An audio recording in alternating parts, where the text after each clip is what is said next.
Clara Brennan's knees hit the frozen auction yard. Her wedding ring, thin and worn, caught the winter light as she held it toward the crowd. 3 days, she whispered, voice cracking. My children haven't eaten in 3 days. Will anyone buy this? Please. The auctioneer's hammer froze mid-swing. 200 faces stared. No one moved. Then boots crunched through snow, heavy, deliberate. Elijah Darrow, the biggest rancher in Pecos County, stopped 3 feet from where she knelt. His shadow fell across her like a judgment. If you want to know what happens next, subscribe to my channel and stay until the end. Comment your city below so I can see how far this story travels. The wind off the Davis Mountains cut through Clara's shawl like it wasn't there. February 1878, and the cold hadn't broken in 37 days. She'd counted every one. Elijah Darrow didn't offer his hand, didn't speak, just stood there 6'4" of weathered leather and silence, looking down at her like she was something the storm dragged in. She supposed she was. Mrs. Brennan? His voice came low, rough as gravel in a dry creek bed. Get up. I can't. Her fingers had gone white around the ring. Not until someone... Get up. He said it the same way. No louder. No softer. Like he had all the time in the world and she was wasting it. Clara's legs shook as she pushed herself to standing. The crowd had gone quiet.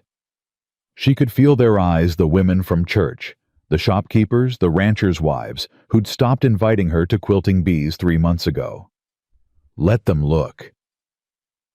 How much? She held the ring higher. Her hand trembled. It's real gold. My husband, my late husband, he paid $12 for it in San Antonio. Elijah's jaw tightened. The scar along his right arm, the one that ran from wrist to elbow, disappeared under his coat sleeve as he crossed his arms. That ring ain't worth a hot meal in weather like this. You know that. Then what is... Her voice cracked open, and something raw spilled out. Tell me, Mr. Darrow, what do I have that's worth anything to anyone? The crowd shifted. Someone coughed. A woman whispered something to her neighbor, loud enough for Clara to catch the word shameful. Elijah heard it too. His head turned slow toward the sound. The whispering stopped. Caleb. He spoke to the auctioneer without looking at him. Her cattle. You got 'em marked for sale? Caleb Thornton fumbled with his ledger. Yes, sir. 4 head. Scheduled for unschedule 'em. But Mr. Kingsley said... I don't care what Kingsley said. Elijah's voice didn't rise. It didn't need to. Those cattle are unfit, underweight, winter-starved. You sell 'em now, you'll kill 'em, and whoever buys 'em loses money. Mark 'em unfit. Do it today. Caleb's pen scratched across paper. Yes, sir. Clara stared at Elijah. Her throat had closed around something she couldn't swallow. I didn't ask for charity. Good, 'cause I ain't offering any. He turned to face her fully. His eyes were gray-pale as the sky before a blizzard. Your cattle need spring grass. Another month, maybe 6 weeks. This buys you time. That's all. Time for what? He didn't answer, just looked past her toward the edge of the crowd where 2 small figures huddled against a hitching post. Tobias, 10 years old, trying to look brave. Emmeline, 7, her face buried in her brother's coat. Clara's heart seized. Toby! Her voice came out steadier than she felt. Take your sister to Mrs. Holloway's store. Wait for me there. The boy's eyes darted to Elijah. Something flickered there, fear maybe, or hope, or both, before he grabbed Emmy's hand and pulled her through the crowd. When Clara turned back, Elijah was already walking away. Mr. Darrow. He stopped. Didn't turn. Why? For a long moment he said nothing. Snow began to fall soft and thick, catching in his hair on his shoulders. Your husband saved my life once. During the Comanche raid back in '71. Pulled me out from under my horse when I couldn't move. He spoke to the falling snow, not to her. I owed him. Now I don't. He walked on. The crowd parted for him like water around a stone. Clara stood alone in the auction yard, her husband's ring still clutched in her frozen fingers. Oh. The mercantile smelled of coffee and dried beans and something else warmth. Clara hadn't felt warm in weeks. Prudence Holloway looked up from behind the counter. 58 years old, silver hair pulled back tight, eyes that had seen everything and judged most of it wanting. "Children are in the back," she said. "Fed 'em soup and bread. They ate like they hadn't seen food in a month." 3 days. Close enough. Prudy set down her pen. "Heard what happened at the auction. The whole town's talking." Clara's cheeks burned. "I imagine they are."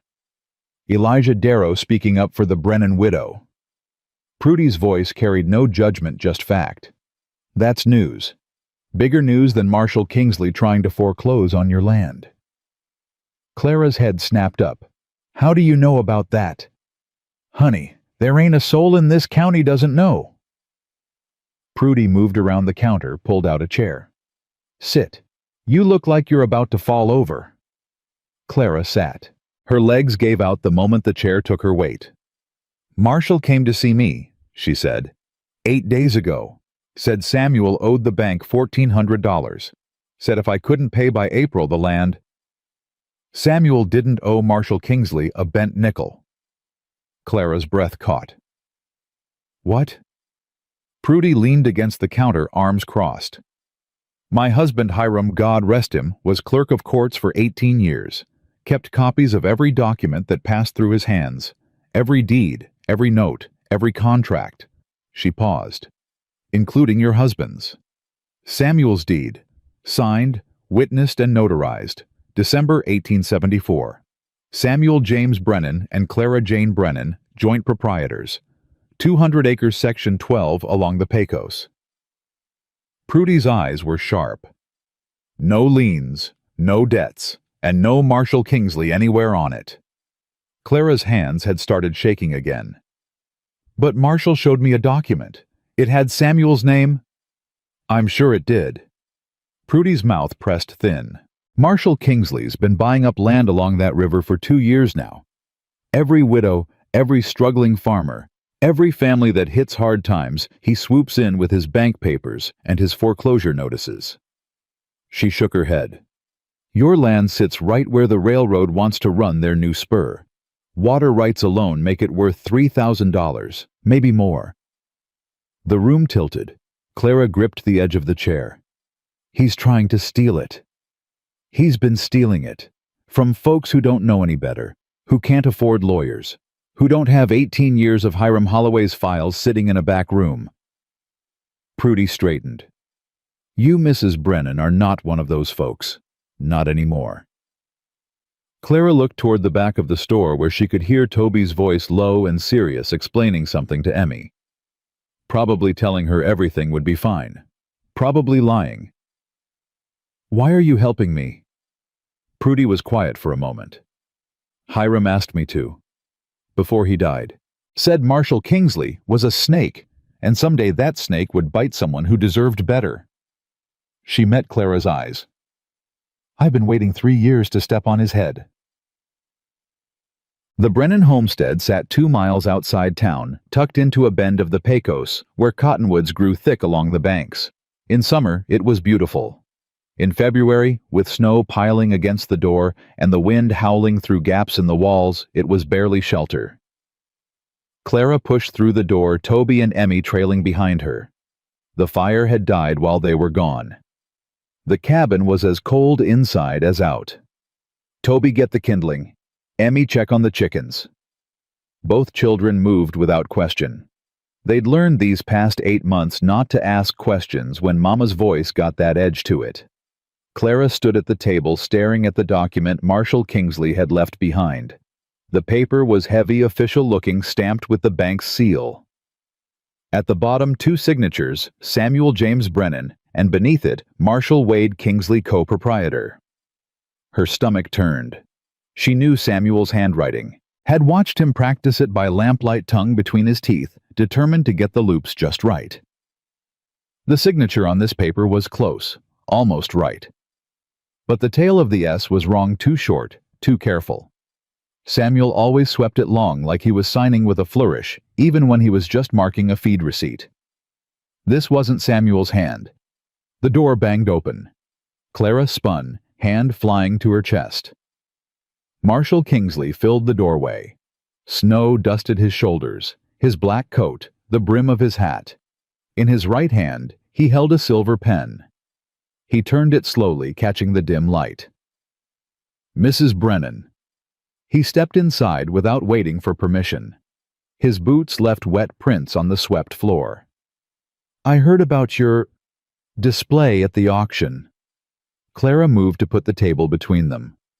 You're not welcome here. I'm trying to help you. His voice was smooth, reasonable, the voice of a man used to being believed.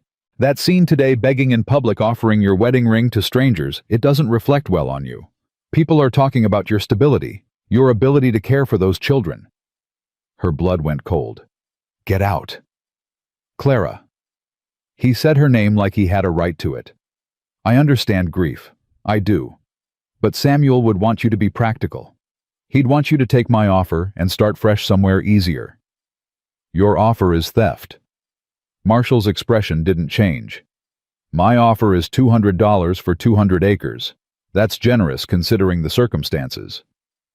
The circumstances being that you forged my husband's name on a document that doesn't exist. Something flickered behind his eyes. Quick, dangerous, gone. That's a serious accusation, Mrs. Brennan, one you'd need proof to make. He took a step closer. The silver pen caught the light again. Do you have proof? Clara's heart hammered against her ribs. She thought of Prudy's words, 18 years of files, of every deed, every contract. I might. Marshall studied her face for a long moment. Then he smiled. It didn't reach his eyes. April 15th. That's your deadline. Judge Crawford rides circuit through here every spring. If you can't pay what your husband owed by then, Samuel didn't owe you anything. Then the land reverts to the bank, my bank. He moved toward the door, paused with his hand on the frame. And Clara. Those children of yours. Tobias is strong for his age, good worker. There are families who'd take him in, give him opportunities you can't provide. And Emmeline, don't. The word came out raw, ragged. Don't you dare speak their names. Marshall's smile widened. Think about it. That's all I ask. He tipped his hat. Ma'am. The door closed behind him. His footsteps faded into the wind. Clara stood frozen, her whole body shaking. Not from cold. Mama? She turned. Toby stood in the doorway to the back room, kindling clutched to his chest. His face was pale. I heard. His voice cracked. He wants to take us away. Clara crossed to him, pulled him close. The kindling scattered across the floor.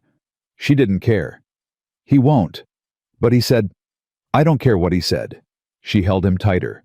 Felt his ribs through his shirt, too sharp, too thin. 8 months of not enough. 8 months of barely surviving.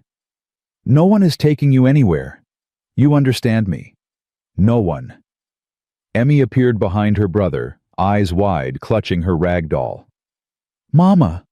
Why was the mean man here? Clara knelt, pulled both children into her arms. The cabin was freezing. The fire was dead. Outside the wind screamed. But her children were here. They were alive. They were hers. He came to tell lies, she said. And we don't listen to lies. Do we? Emmy shook her head. Toby's jaw tightened. He looked so much like Samuel in that moment that Clara's heart cracked open. What are we going to do, Mama? She thought of Prudy's files, of Elijah Darrow standing in the auction yard speaking her husband's name, of the deed on the table with its forged signature, its stolen claim. We're going to fight. The mission sat at the edge of town, its adobe walls crumbling, its bell tower leaning slightly east. Father Miguel Santos had served here for 32 years. He'd married Samuel and Clara in this church. He'd baptized both their children. Clara found him in the small room behind the altar, sorting through papers with hands that trembled. "Father?" He looked up. His eyes were cloudy, confused for a moment, then clearing. "Clara, child." He rose, took her hands in his. His grip was weak but warm. "I heard about Samuel. I'm so sorry. I meant to visit, but the winter—" "Father, I need your help." She told him. All of it. Marshall's visit, the forged deed, the children's future hanging by a thread. Father Miguel listened, his face growing grave. "The wedding," he said slowly. "December 1874. Yes, I remember. Samuel was so nervous he dropped the ring twice." A ghost of a smile crossed his weathered face. "And the deed signing. The next day, I think. Samuel wanted it done quickly. He was so proud of that land." "Do you have records? The church register, anything that would prove—" "I keep records of every ceremony, every signature." He moved to a trunk in the corner, began rifting through papers. "But Clara, my memory, it isn't what it was. I can't always find things like I used to." "Please, Father, try." He searched. Minutes passed. Clara's hope began to dim. Then Father Miguel made a small sound, pulled out a leather-bound book. The Parish Register, 1874. He opened it, turned pages with shaking fingers. December 15th. Samuel Brennan and Clara Jane Whitmore, married in the sight of God. He looked up, eyes bright. And here the witness signatures. 2 names, Samuel's and— He stopped. "And what father?" The old priest's face had gone pale. "Marshall Kingsley." He turned the book toward her. "Marshall Kingsley witnessed your wedding, Clara. His signature is right here." Clara stared at the page, at Marshall's name, clear and damning, written in his own hand. "He knew us," she whispered. "He knew Samuel. He witnessed our marriage." "He did. Then he knows exactly what he's doing. He knows the real deed exists. He knows he forged Samuel's signature." Her voice hardened. "And he's betting I can't prove it." Father Miguel closed the book carefully. "This proves he knew you. It proves he was present at your marriage. But Clara?" He hesitated. "It doesn't prove the deed is false. You'll need the original document, the one Samuel actually signed."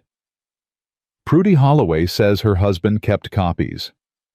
"Then go to her. Find that copy." Father Miguel pressed the register into her hands. "And take this. Whatever helps. Whatever you need." Clara clutched the book to her chest. "Thank you, Father." "Clara." His voice stopped her at the door. "Marshall Kingsley is a dangerous man. He has power, friends, money. He won't let you challenge him without a fight." "I know." "Are you prepared for that? For what he might do?" She thought of Toby's pale face, Emmy's wide eyes, the empty stew pot, the frozen cabin, the ring in her pocket worn thin from 12 years of marriage to a man now buried beneath the cottonwoods. "I don't have a choice, Father." She stepped out into the snow. That night, Clara sat at the table after the children had climbed into the loft. The fire crackled, casting shadows across the walls. In front of her, Marshall's forged deed. Father Miguel's parish register. Her own wedding ring placed between them like a question. She opened her journal, the one she'd kept since the day Samuel first brought her to this land. Every day, every detail written down in her careful hand. February 12th, 1878. Marshall Kingsley came today. He spoke of my children like they were livestock to be sold. He looked at my land like it was already his. He doesn't know about Prudy's files. He doesn't know about Father Miguel's register. He thinks I'm just a widow, weak, alone, easy to break. He's wrong. She set down the pen, picked up the ring. Samuel had slipped it on her finger in this very cabin the night after the deed was signed. "Insurance," he'd said. "So you know you belong here, so no one can say you don't." She closed her fist around the gold. Somewhere in this county there was proof. Proof that Samuel had signed the real deed. Proof that Marshall had forged the false one. Proof that this land, this life, this future, it all belonged to her. She would find it. And when she did, Marshall Kingsley would learn what happened when you tried to steal from a mother protecting her children. The knock came at midnight. Clara had fallen asleep at the table, head on her arms, journal open beneath her. The sound jolted her awake. 3 knocks. Sharp. Deliberate. She grabbed Samuel's rifle from above the door. Her hands knew the weight of it, the cold of the barrel. "Who's there?" "Elijah Darrow." She didn't move. "It's midnight, Mr. Darrow." "I know what time it is. Open the door." She hesitated, then slid back the bolt. Elijah stood on the threshold, snow in his hairbreadth fogging in the frozen air. His face was grim. "Marshall Kingsley just left my ranch. Came to ask if I'd testify against you at the hearing. Said you're unstable. Said those children would be better off with proper families." Clara's grip tightened on the rifle. "What did you tell him?" "Told him to get off my land." Elijah's eyes met hers, gray and steady. "Then I came here." "Why?" He was quiet for a moment. The wind howled around the cabin. Inside the fire popped and settled. "Because your husband saved my life," he said finally. "And because Marshall Kingsley's been a snake in this county long enough." He paused. "And because when you knelt in that auction yard begging for your children's lives, you reminded me of someone." "Who?" "My wife." The words came rough, torn. "Martha. She died 5 years ago. Same look in her eyes at the end. Like she'd do anything, sell anything, beg anyone just to keep her family together." Clara's throat closed. "I couldn't save her," Elijah said. "But maybe I can help you." He stepped back. "Prudy Holloway's got files. I'll ride with you tomorrow to find them. And when the judge comes," his jaw set, "I'll stand with you, whatever that means." Clara stood in the doorway, the rifle lowered now, the cold seeping through her nightgown. "Why should I trust you?" "You shouldn't." Elijah turned toward his horse, waiting patient in the snow. "But you don't have many choices left, Mrs. Brennan, and I'm offering you one." He mounted, touched the brim of his hat. "Tomorrow, first light. Be ready." He rode into the darkness. The snow swallowed his tracks. Clara closed the door, leaned against it. In the loft, Toby's voice came small and frightened. "Mama, who was that?" She looked up at her son's face, pale in the darkness. "Someone who might help us." "Can we trust him?" Clara thought of Elijah's eyes, the grief in them, the steel beneath it. "I don't know yet." She moved to the ladder, reached up to touch Toby's cheek. "But tomorrow, we're going to find out." Dawn broke gray and bitter. Clara had been awake for an hour watching the window lighten Samuel's rifle across her lap. The sound of hooves came exactly at first light. She was at the door before Elijah could knock. He sat tall on his black gelding breath, fogging a second horse trailing behind on a lead rope. "Brought you a mount. Figured yours wouldn't make the ride." Clara looked at the mare. Young, healthy, well-fed. Everything her own horse wasn't. "I can't accept." "You're not accepting anything. It's a loan." He nodded toward the cabin.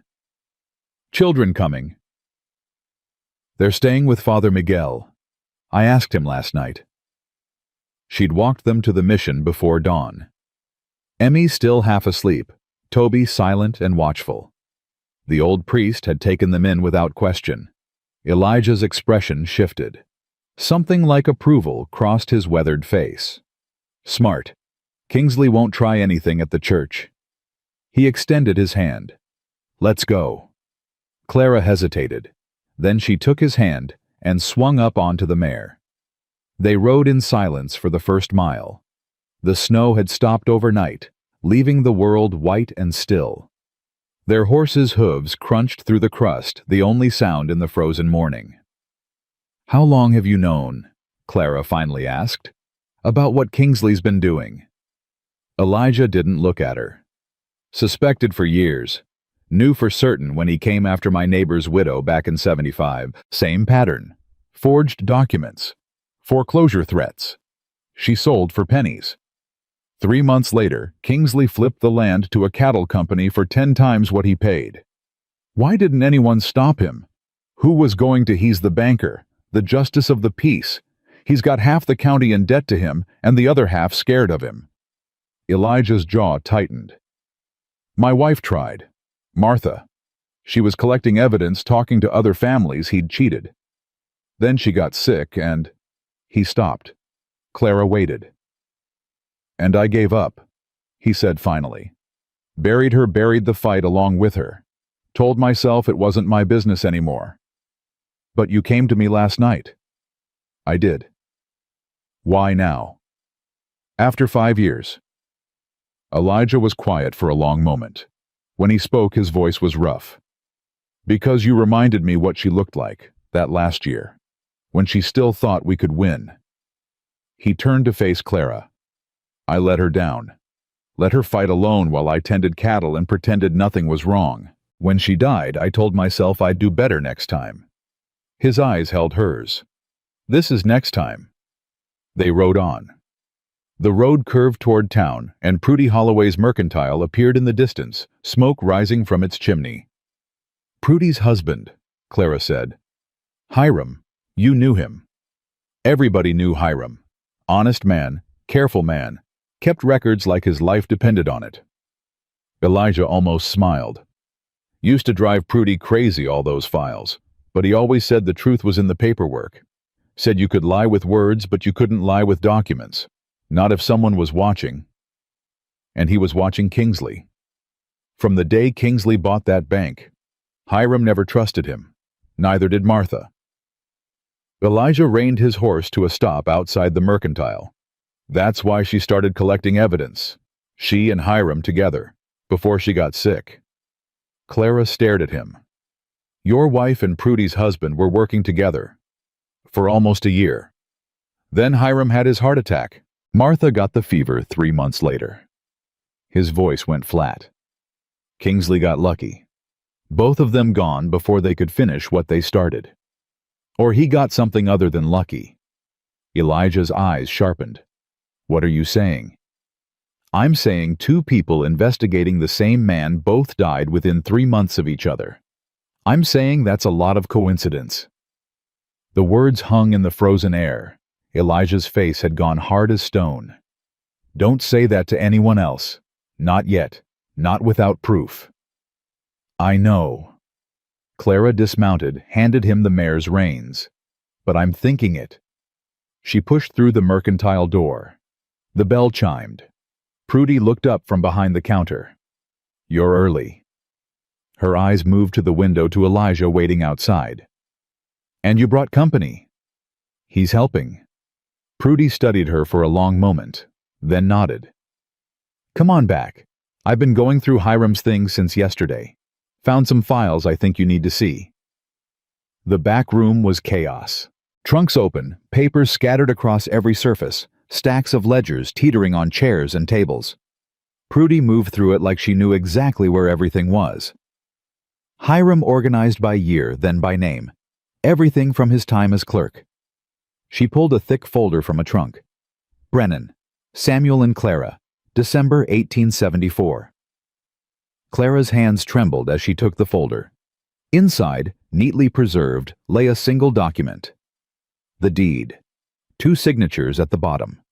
Samuel James Brennan, with its familiar flourish, the S sweeping long and confident.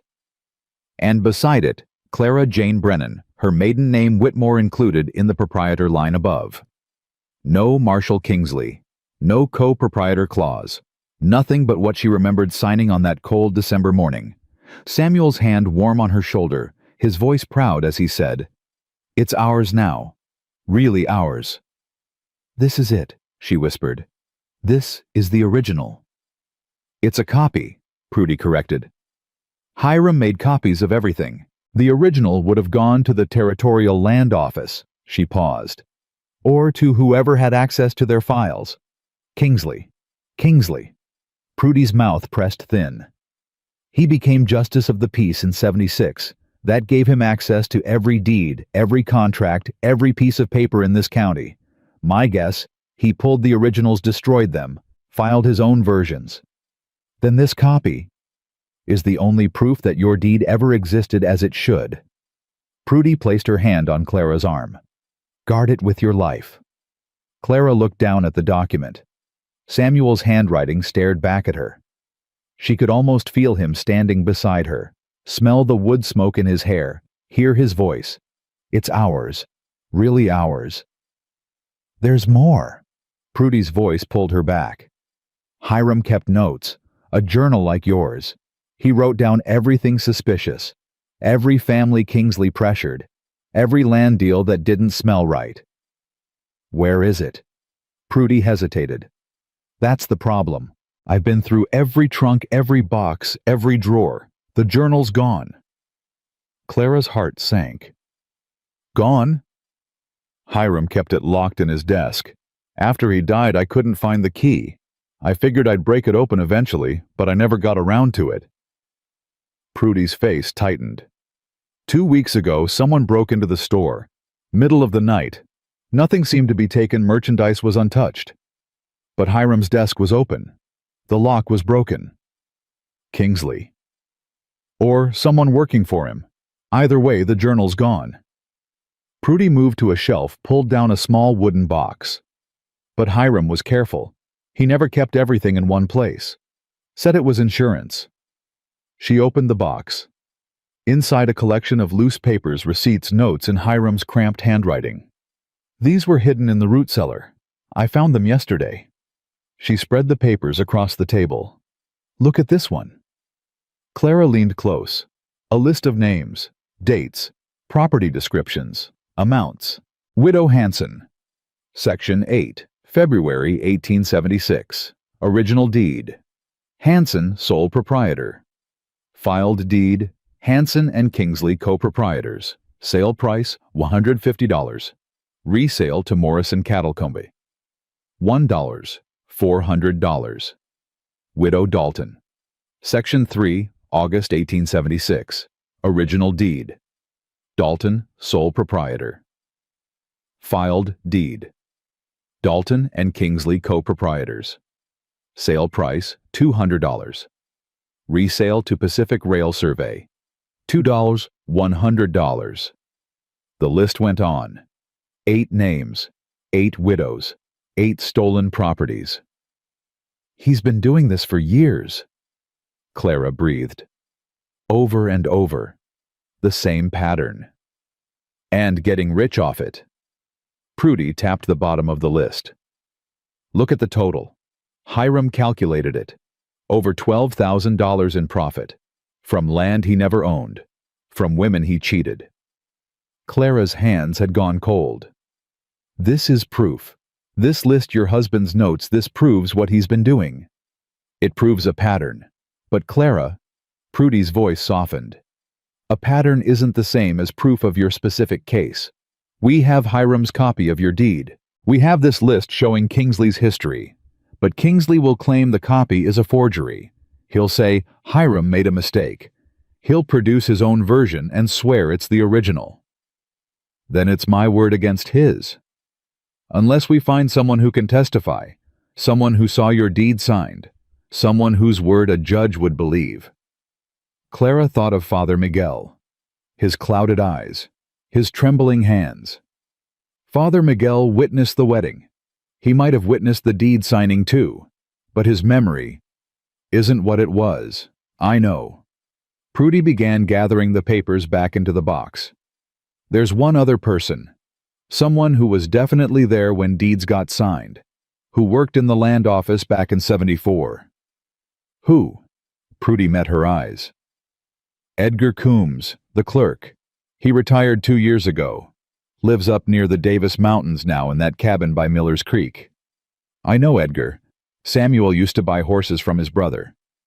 Then you know he's honest, careful, and he hates Marshall Kingsley with every bone in his body. Clara frowned. Why? Because Kingsley fired him 2 years ago, right after Hiram died. Prudy's voice hardened. Edgar started asking questions, started noticing that filed deeds didn't match the copies in his records. Kingsley told him to stop looking. Edgar refused. 3 weeks later he was out of a job. No explanation, no appeal. Clara's pulse quickened. If Edgar has copies of the original deeds, he might. He was as careful as Hiram, maybe more. Prudy handed her the wooden box. Take this, and go find Edgar Coombs. If anyone can help you prove what Kingsley did, it's him. Clara tucked the box under her arm. Prudy, thank you. The older woman's face softened, just for a moment. Don't thank me yet. We haven't won anything. All we've done is find a few pieces of a puzzle that's been scattered for years. She walked Clara to the back door. Be careful. Kingsley has ears everywhere. If he finds out what you're doing. I know. Do you? Prudy's eyes were fierce. This man has stolen from widows, destroyed families, maybe worse. He's not going to let you take it all away without a fight. Clara thought of her children. Toby's pale face, Emmy's frightened eyes. Neither am I. She pushed through the door into the cold. Elijah was waiting both horses, stamping in the snow. Well, Clara held up the box. We have the deed, the real one, and a list of every other widow he's cheated. She mounted the mare. Now we need to find Edgar Coombs. Elijah's eyebrows rose. The old land clerk.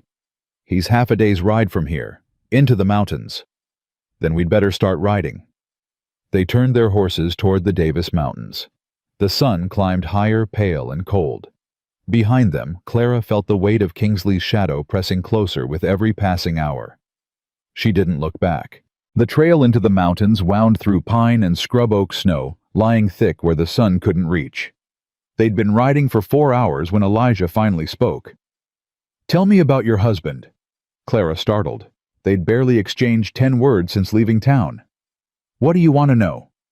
Everything. His voice was matter-of-fact. If I'm going to stand beside you in court, I need to understand what we're fighting for. She rode in silence for a long moment. The trail narrowed, forcing them single file. Samuel was a dreamer, she said finally. Everyone told him that land was worthless, too far from town, too close to Comanche territory, too hard to work. She almost smiled. He didn't listen. Said he could see what it would become. Said the railroad would come eventually, and when it did, that land would be worth more than gold. He was right. He was right about a lot of things. Her throat tightened. And wrong about others. He trusted people, believed the best in them even when they didn't deserve it, even when... She stopped. Even when Marshall Kingsley offered to buy the land, 2 years ago, before Samuel died. Clara's hands tightened on the reins. Kingsley came out to the homestead, made a big show of it, said he wanted to help, wanted to take the burden off Samuel's shoulders, offered him $1,000. $1,000 for land worth 3 times that. Samuel knew, turned him down flat, said that land was for his children, said it meant something beyond money. Her voice hardened. Kingsley didn't take it well, smiled and shook Samuel's hand, but there was something in his eyes, something cold. And then Samuel had his accident, 6 months later. Cattle stampede, his horse went down. By the time we found him, she couldn't finish. Elijah was quiet for a long moment. When he spoke, his voice was careful. You don't think it was an accident? I don't know what I think. Clara's voice broke. Some days, I believe it was just bad luck. Wrong place, wrong time. Other days... She swallowed. Other days, I remember the way Kingsley looked at him, the way he looked at me at the funeral, like he was already planning how to take everything Samuel left behind. Did you tell anyone, the sheriff? What was I going to say? My husband died in a cattle stampede, and I have a feeling about the banker. She shook her head. No one would have believed me. I barely believe myself. They rode on. The trees grew thicker, blocking out the pale sun. The air turned colder. "My wife believed," Elijah said suddenly. "She thought Kingsley was capable of anything. Said a man who would steal from widows wouldn't stop at murder." He paused. "I told her she was being dramatic. Told her to focus on what we could prove. And now I wonder if she was right. About everything." His jaw tightened. "And I wonder if letting her fight alone is what killed her." Clara had no answer for that. They rode in silence until the cabin appeared through the trees. It was small, rough-hewn smoke rising from a crooked chimney. A man stood in the doorway watching them approach. Tall, thin, white-bearded, with eyes that missed nothing. Edgar Coombs. "Elijah Darrow." His voice was like gravel. "Didn't expect to see you up here." "Edgar." Elijah dismounted. "This is Clara Brennan, Samuel's widow." Edgar's eyes sharpened. "I know who she is. Knew Samuel too. Good man. Honest man." He looked at Clara. "I was sorry to hear what happened to him." "Thank you." "I was even sorrier to hear what Kingsley's trying to do to you." He stepped back from the doorway. "Come inside. Coffee's hot, and we've got a lot to talk about." The cabin was sparse but warm. Edgar poured coffee into tin cups, handed them over without ceremony. "I've been expecting you," he said. "Word travels even up here. Heard about the auction. Heard about Kingsley's foreclosure notice." He settled into a chair by the fire. "Heard you've been asking questions." "We need your help," Clara said. "You worked in the land office when Samuel and I signed our deed. You might have been there." "I was there." Edgar's eyes met hers. December 1874. Cold day. Samuel was nervous. Kept checking his pockets for the pen. You were wearing a blue dress, same one you wore to your wedding the day before. Clara's breath caught. "You remember." "I remember everything about that day. It's been eating at me for years." Edgar set down his cup. "I watched Samuel sign that deed. Watched you sign it. Watched Father Miguel witness it. 2 proprietors, Samuel and Clara Brennan, no one else. And Kingsley wasn't there. Didn't arrive until after you'd left. Came in looking for Samuel, said they had business to discuss. I told him he'd missed you by 20 minutes. Edgar's face darkened. He was angry. Tried to hide it, but I saw. That's when I started watching him. "And you noticed things." "Noticed plenty. Deeds that got filed different than how they were signed. Names added. Names removed. Always the same pattern. Always widows. Always land that was worth more than it seemed." He leaned forward. "I started keeping records. Copies of every deed that came through my hands. Notes on every discrepancy.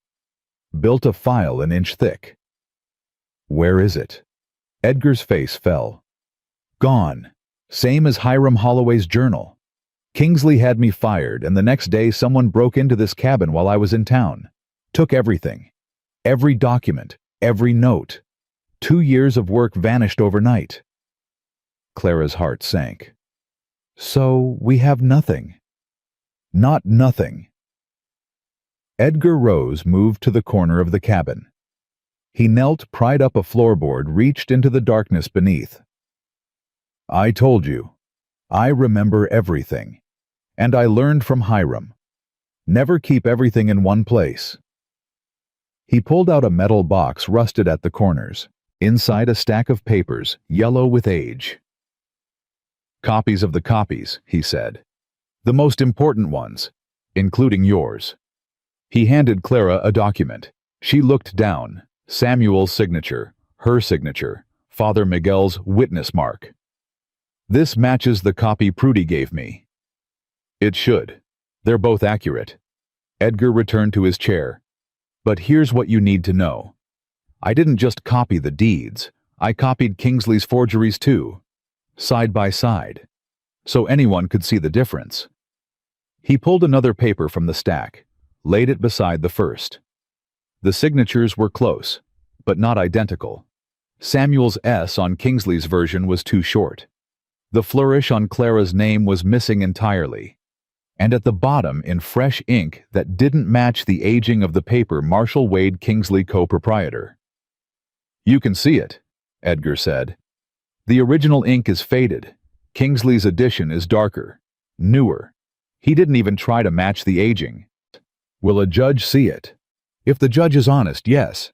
If the judge isn't," Edgar's jaw tightened. "That's the other problem. Judge Crawford, the one who rides circuit through here, he owes Kingsley money. A lot of money. His son got into trouble in El Paso, gambling debts. Kingsley paid them off." Clara felt the ground shifting beneath her feet. "So even with proof, Crawford might rule against you. Might say the documents are inconclusive. Might say you forged them, not Kingsley." Edgar's eyes were hard. "That's how Kingsley works. He doesn't just steal. He builds walls around himself. Makes sure that even if someone gets close to the truth, they can't get through." "Then what do we do?" Edgar was quiet for a long moment. The fire crackled. Outside wind rattled the windows. "You make it public," he said finally. "You don't wait for the judge to rule. You bring everything into the open. Every widow he cheated. Every document he forged. Every lie he told. You put it all in front of the whole county and you let them see what he is. He'll deny it. Let him. Denial isn't proof, but evidence is.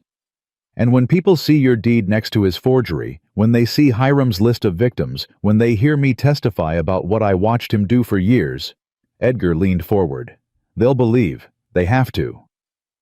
Elijah spoke for the first time since they'd entered the cabin. "That's a dangerous game. Kingsley won't take that lying down.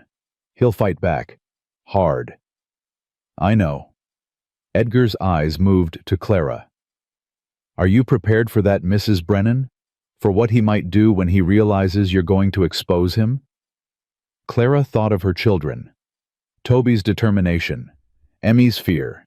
She thought of Samuel lying beneath the cottonwoods, his dreams buried with him. "Yes," she said, "I'm prepared." They left Edgar's cabin with copies of everything. The original deed, Kingsley's forgery, notes comparing the signatures, the ink, the paper. Enough evidence to build a case. Maybe enough to win one. The ride back took longer. The sun set behind the mountains, turning the sky red and gold. By the time they reached the valley, stars were beginning to appear. "We should stop," Elijah said. "Rest the horses. Continue at first light. I need to get back to my children. They're safe with Father Miguel. You won't do them any good if you ride your horse into the ground." He nodded toward a stand of trees ahead. "There's a line cabin there. Old, but it's got a roof and a fireplace. We can shelter for a few hours." Clara hesitated, then nodded. The cabin was small, barely more than 4 walls and a hearth. But Elijah built a fire, and the warmth seeped into Clara's bones. She sat on the floor, her back against the wall. Edgar's documents spread before her. Elijah settled across from her feeding sticks into the flames. "You should sleep," he said. "Can't." She picked up Kingsley's forged deed, held it to the firelight. "I keep thinking about what Edgar said, about Judge Crawford, about how Kingsley's built walls around himself." "Walls can be broken." "Can they?" She set the paper down. "He's been doing this for years, stealing from people who couldn't fight back. And no one stopped him. No one even tried. Hiram tried. Martha tried." Elijah's voice was quiet. "They both died before they could finish." Clara looked at him across the fire. His face was half in shadow, the scar on his arm visible where his sleeve had ridden up. "You think he killed them?" It wasn't a question. Elijah was silent for a long moment. "I think Hiram had a heart attack 3 days after he confronted Kingsley about the forged deeds. I think Martha got sick 6 weeks after she started collecting evidence. I think both of them were healthy before they started asking questions and dead before they could finish. But you can't prove it." "No." His jaw tightened. "I can't prove any of it. Just like I can't prove what happened to Samuel. Just like I can't prove that every time someone gets close to exposing Kingsley, something convenient happens. Clara wrapped her arms around her knees. The fire crackled. "Why are you helping me?" she asked. "Really, not because of Samuel, not because of your wife. Why?" Elijah didn't answer immediately. He stared into the flames, his face unreadable. "Because I'm tired," he said finally. "Tired of watching him win. Tired of knowing the truth and doing nothing about it." He looked at her. "And because when I saw you in that auction yard on your knees begging strangers to buy your ring so your children could eat." He stopped. His voice had gone rough. "I saw Martha. I saw every widow he's ever cheated. I saw everyone who ever trusted the wrong person and lost everything because of it." He leaned forward. "And I decided I was done being tired, done watching, done letting him win." Clara held his gaze. The firelight danced between them. "Thank you," she said. "Don't thank me yet." He rose, moved toward the door. "Get some sleep. We've got a long fight ahead." She lay down on the rough floor, her coat beneath her head.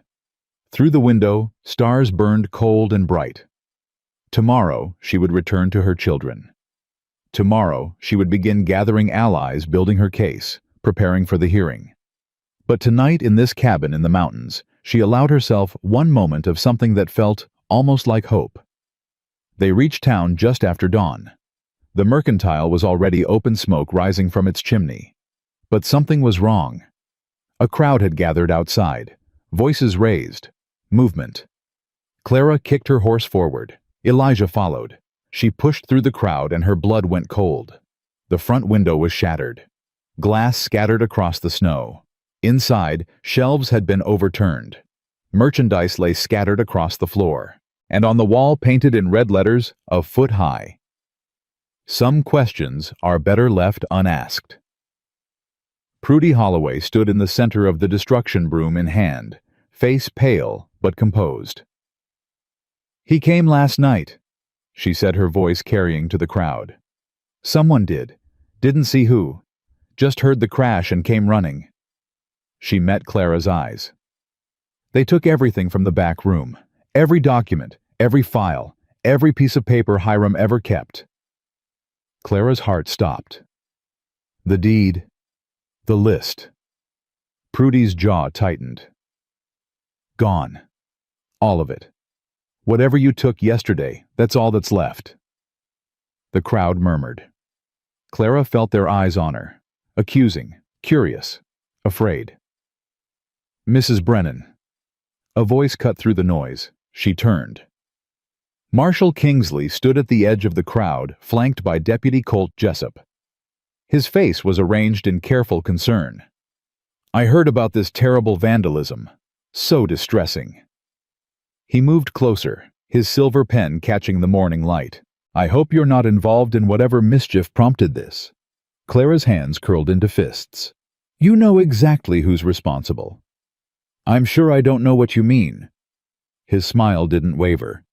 "But I should mention Judge Crawford arrived last night, early for the circuit. He's expressed interest in moving up your hearing.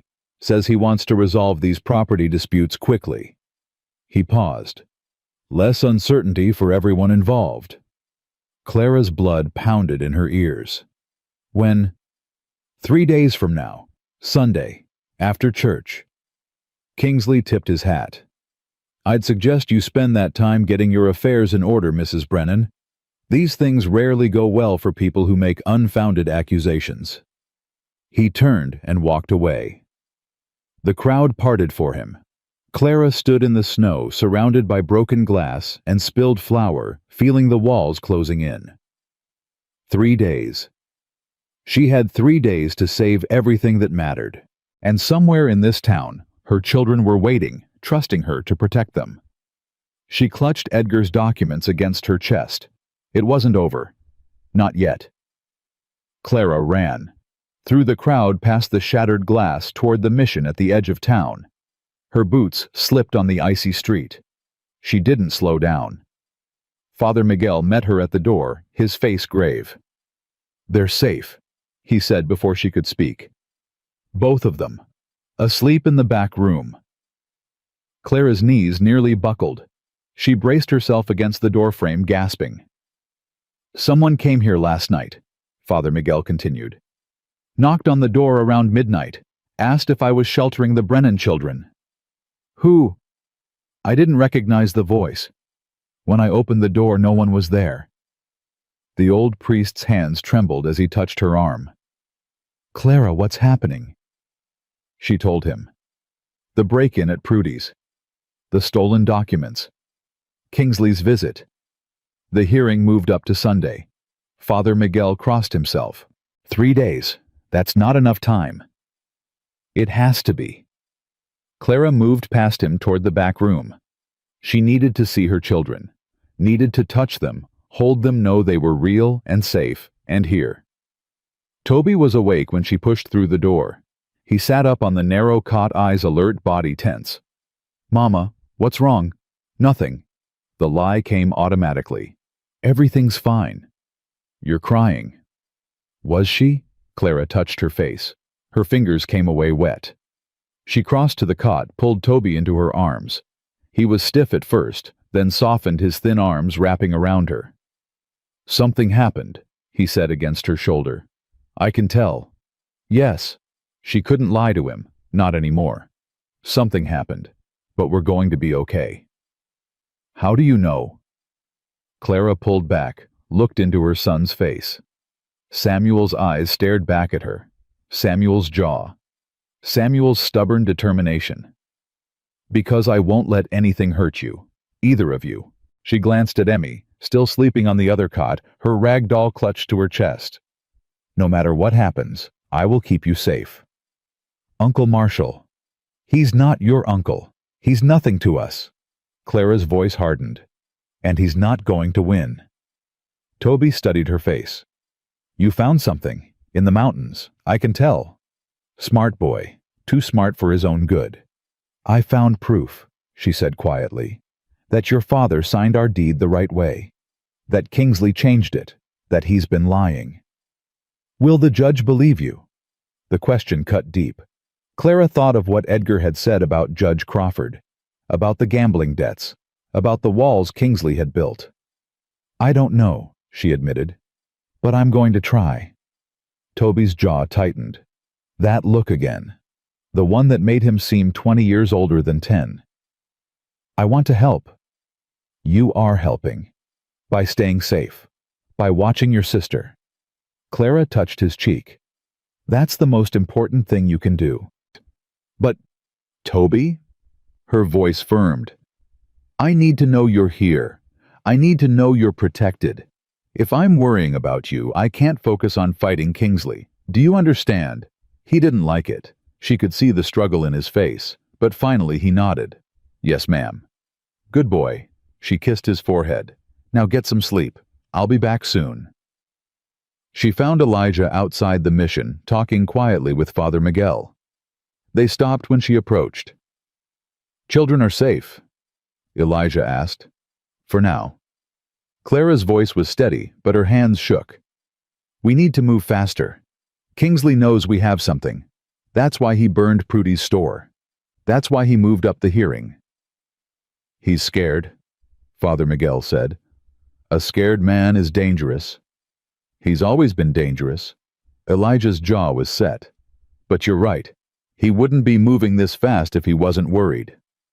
Clara pulled Edgar's documents from inside her coat. This is all we have left. The deed copies. The forgery comparison. Hiram's list of other victims. She looked between the two men. Is it enough? Elijah took the papers, studied them in the morning light. Maybe, if Judge Crawford is honest. Edgar said he isn't. Said Kingsley paid off his son's gambling debts. Father Miguel made a small sound of dismay. That explains why he arrived early. Kingsley summoned him. Then we're finished. Clara's voice cracked. We have proof, but no one who will accept it. Not necessarily. Elijah handed back the documents. A judge can be bought, but a whole town can't. Not easily. What do you mean? I mean we do what Edgar said. We make it public." Elijah's eyes were hard. "We don't wait for Crawford to rule in some private chamber. We demand an open hearing, in front of everyone. Make Kingsley answer our accusations where the whole county can hear." "He'll never agree to that." "He might not have a choice. Texas law says property disputes can be heard publicly if either party requests it. It's meant to prevent corruption." A ghost of a smile crossed Elijah's weathered face. "Something tells me Kingsley didn't expect anyone to know that." Hope flickered in Clara's chest. Small, fragile, but there. "How do we request it?" "We file a motion with the clerk. Since Kingsley fired Edgar, that means Deputy Jessup. He handles court filings now. Jessup works for Kingsley. Jessup owes Kingsley money. That's not the same thing." Elijah turned toward the street. "Let me talk to him, man to man, see if there's anything left of his conscience." Clara watched him go. The morning sun had climbed higher, pale and cold. "He cares for you," Father Miguel said quietly. Clara startled. "What?" "Elijah, the way he looks at you. The way he's fighting for you." The old priest's eyes were gentle. "It's not just about repaying your husband's debt. Father, I'm not judging, child, just observing." He touched her arm. "When this is over, when you've won, because you will win, don't push away the people who stood beside you. Sometimes God sends us second chances wrapped in unexpected packages." Clara didn't know how to respond. She was saved by the sound of footsteps. Prudy Holloway appeared around the corner, a bundle under her arm. Her face was still pale, but her eyes were fierce. "I've been thinking," she said without preamble, "about the files that were stolen, about what else Hiram might have hidden. You said everything was in the back room. Everything I knew about. But Hiram—" Prudy paused, choosing her words. "Hiram was secretive. Even with me. He said it was for my protection. Said the less I knew, the safer I'd be." "What are you thinking?" "There's a place he used to go, every Sunday afternoon. Said he was checking on his brother's grave up at the old cemetery. But he'd be gone for hours, longer than it takes to visit a grave." Prudy's jaw tightened. "I never followed him, never asked. But now I'm wondering." "Wondering what?" "If he had another hiding place, somewhere even Kingsley wouldn't think to look." Clara felt her pulse quicken. "Can you find it?" "I'm going to try. But Clara—" Prudy's eyes met hers. "If there is something there, and if Kingsley finds out we're looking—" "I know." "Do you—" "Because this isn't just about land anymore. This is about a man who's killed to protect his secrets." Prudy's voice dropped. "Are you ready to die for 200 acres of dirt?" Clara thought of Toby's face. Emmy's small hand clutching her doll. Samuel's grave beneath the cottonwoods. "I'm ready to die for my children's future, for my husband's memory, for the truth." She met Prudy's gaze. "Are you—" Prudy was silent for a long moment. Then she nodded. "I am. Hiram would have wanted me to finish what he started." She tucked the bundle more firmly under her arm. "I'll send word if I find anything. Keep those documents safe. They might be all we have." She disappeared down the street. Clara stood alone outside the mission, the weight of everything pressing down on her. 3 days.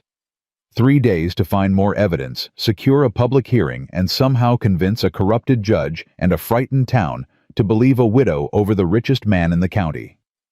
"Mama." She turned. Emmy stood in the doorway, sleep-tousled, her rag doll dangling from one hand. "Hey, baby." Clara knelt, opened her arms. Emmy ran to her, buried her face in Clara's neck. "I had a bad dream," the little girl whispered. "The mean man was there. He was taking you away." Clara held her tighter.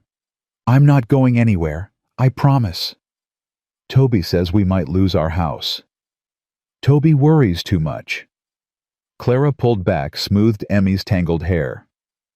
"Our house is going to be fine. We're going to be fine." Emmy's eyes were wide, searching. "How do you know?" Because I have to believe it.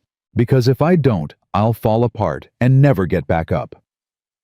Because your father built that house with his own hands, Clara said. He put his love into every board, every nail, every beam. That kind of love doesn't just disappear. It stays. It protects. Emmy considered this. Like magic. Like magic. The little girl nodded solemnly. Then, in a voice so quiet, Clara almost missed it. I heard something, Mama. The night Papa died. Clara's heart stopped. What? I was supposed to be sleeping, but I heard voices outside. Papa and another man. Emmy's grip tightened on her doll. They were arguing. The other man said Papa was making a mistake. Said he'd be sorry. Clara could barely breathe. Emmy, did you see who it was? No, it was dark, but... The little girl hesitated. He had a shiny thing on his coat, like a star. A star. A badge. Deputy Jessup. Clara's blood went cold.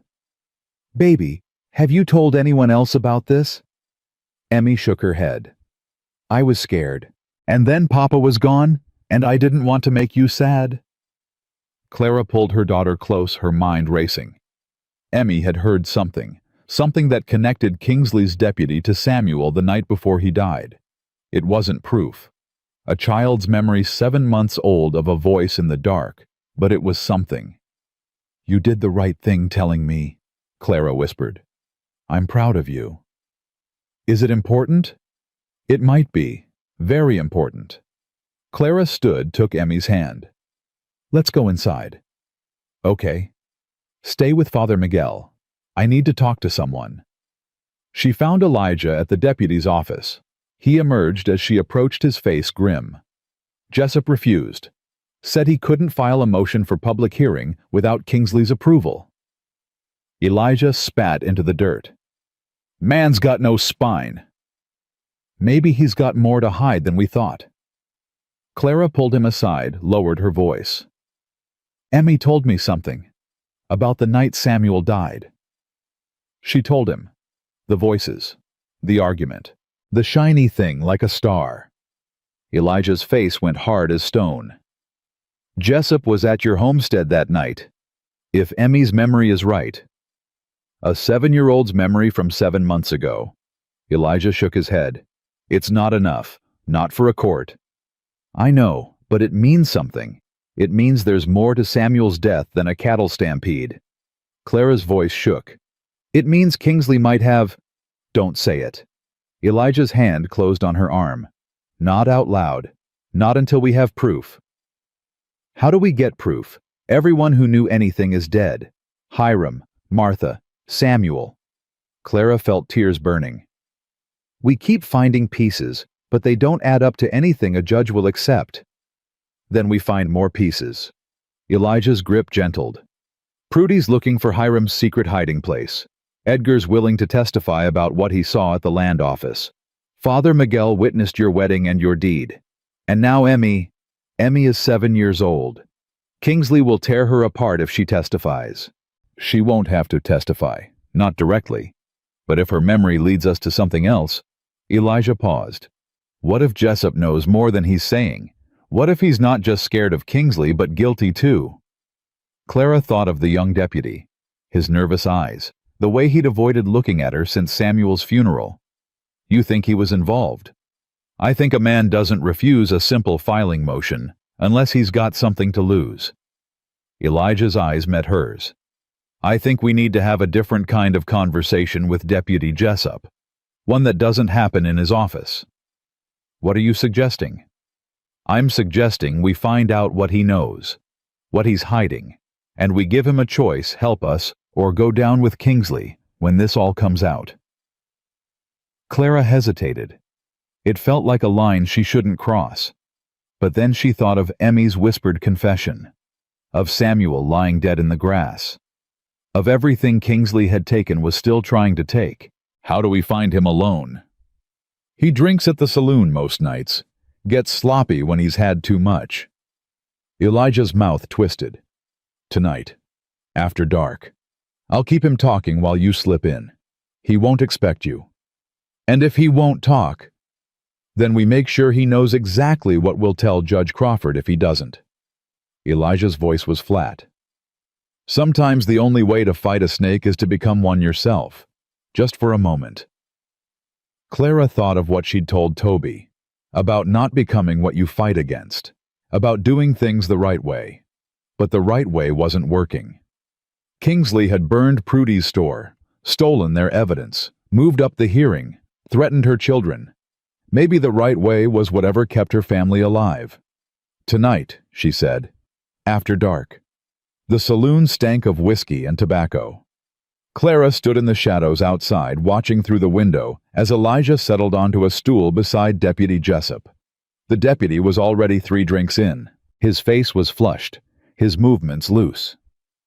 Elijah ordered a bottle poured for both of them. Clara waited. The night was cold stars bright overhead. From here she could see the road that led to her homestead. 2 miles of darkness. 2 miles of everything she was fighting for. Inside, Elijah leaned close to Jessup. Said something. The deputy's face changed surprise, then fear. Then something like desperation. That was her signal. She pushed through the back door into the narrow hallway that led to the main room. Jessup's back was to her. Elijah's eyes met hers over the deputy's shoulder.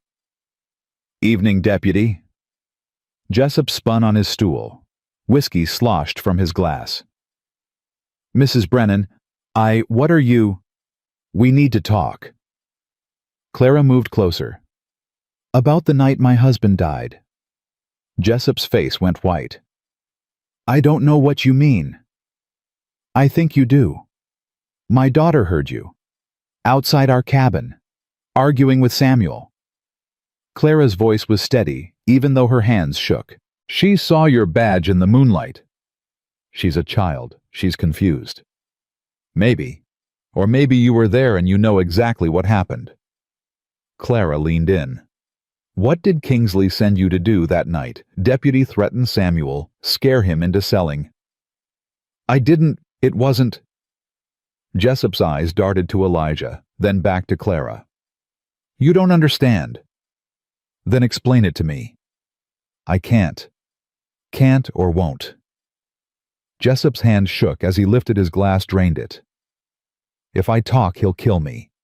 Same as he killed your husband." The words landed like a blow. Clara couldn't breathe. "Say that again." Jessup's eyes filled with something awful. Guilt. Terror. Shame. "I didn't know," he whispered. "I swear to God, I didn't know what he was planning. He sent me to deliver a message. That's all. Tell Samuel one last time to sell or face consequences. I did it. Samuel refused. I left." His voice cracked. "The next morning he was dead. Kingsley killed him. Kingsley paid someone. I don't know who. A drifter, maybe. Someone passing through." Jessup's face crumpled. "I've been carrying it for 7 months. I can't sleep. I can't eat. Every time I see your children—" "You've known this whole time." Clara's voice was hollow. "You've known and you've done nothing. What could I do? He owns this town. He owns the judge. He owns me." Tears streamed down Jessup's face. "I owe him money. My father's medical bills. He paid them, and now I'm trapped. If I talk, he'll destroy everything.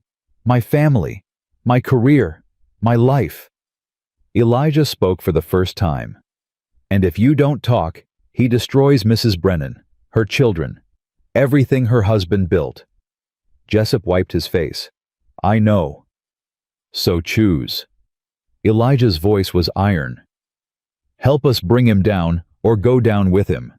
Because I promise you, one way or another, Marshal Kingsley is going to answer for what he's done. The only question is whether you're standing with us or against us when it happens." The saloon had gone quiet. A few men at other tables were watching, listening. Let them, Clara thought. Let the whole town hear. Jessup looked between them. His throat worked. What do you want me to do? File the motion for public hearing, tomorrow morning. Clara's voice was firm. And when the time comes, tell the truth. All of it. What Kingsley asked you to do, what you saw, what you know. He'll kill me. He might. Or you might finally be free of him. Clara leaned closer. You've been living in his shadow for years, Deputy. Don't you want to know what it feels like to stand in the light? Jessup stared at her. The fight went out of him. Tomorrow, he said. I'll file the motion tomorrow. Clara straightened. Her whole body was trembling. Thank you. She turned and walked out of the saloon into the cold night air. Behind her she heard Elijah's voice, low and steady, continuing to talk to Jessup. Making sure he didn't change his mind, she walked until she reached the edge of town. Then she stopped, leaned against a fence post, and let the tears come. Samuel. Her Samuel. Murdered. She'd suspected. Deep down, she'd known. But hearing it spoken aloud, a hand touched her shoulder. She spun. Elijah stood there, his face soft in the starlight. I'm sorry, he said. About your husband. About all of it. Clara couldn't speak. The grief was too big, too raw. He was a good man. Samuel. I didn't know him well, but I knew that much. Elijah's voice was gentle. He loved you. He loved those children. And he died trying to protect what was yours. It doesn't feel like protection. Clara's voice broke. It feels like absence. Like a hole that never fills. I know. Elijah's hand stayed on her shoulder. Warm. Steady. Grief is like that. It doesn't get smaller. You just learn to build around it. She looked up at him. His eyes were dark, full of something she recognized. He'd lost someone too. He understood. What do we do now? We prepare. Jessup will file the motion. The hearing will be public. And when Sunday comes... Elijah's jaw tightened. We tell the truth. All of it. And we pray that's enough. What if it isn't? Then we fight anyway. Because that's what people like us do. His hand dropped from her shoulder. Go back to the mission. Be with your children. I'll keep watch tonight. You don't have to. I know I don't have to. His voice softened. But I want to. Let me do this, Clara. Let me help. She nodded. Her throat was too tight for words. She walked back through the dark streets toward the mission, toward her children. Behind her she felt Elijah's presence. Watching. Protecting. And somewhere in her shattered heart, something new began to take root. Something that felt almost like hope. The next morning, true to his word, Deputy Jessup filed the motion for public hearing. By noon the whole town knew.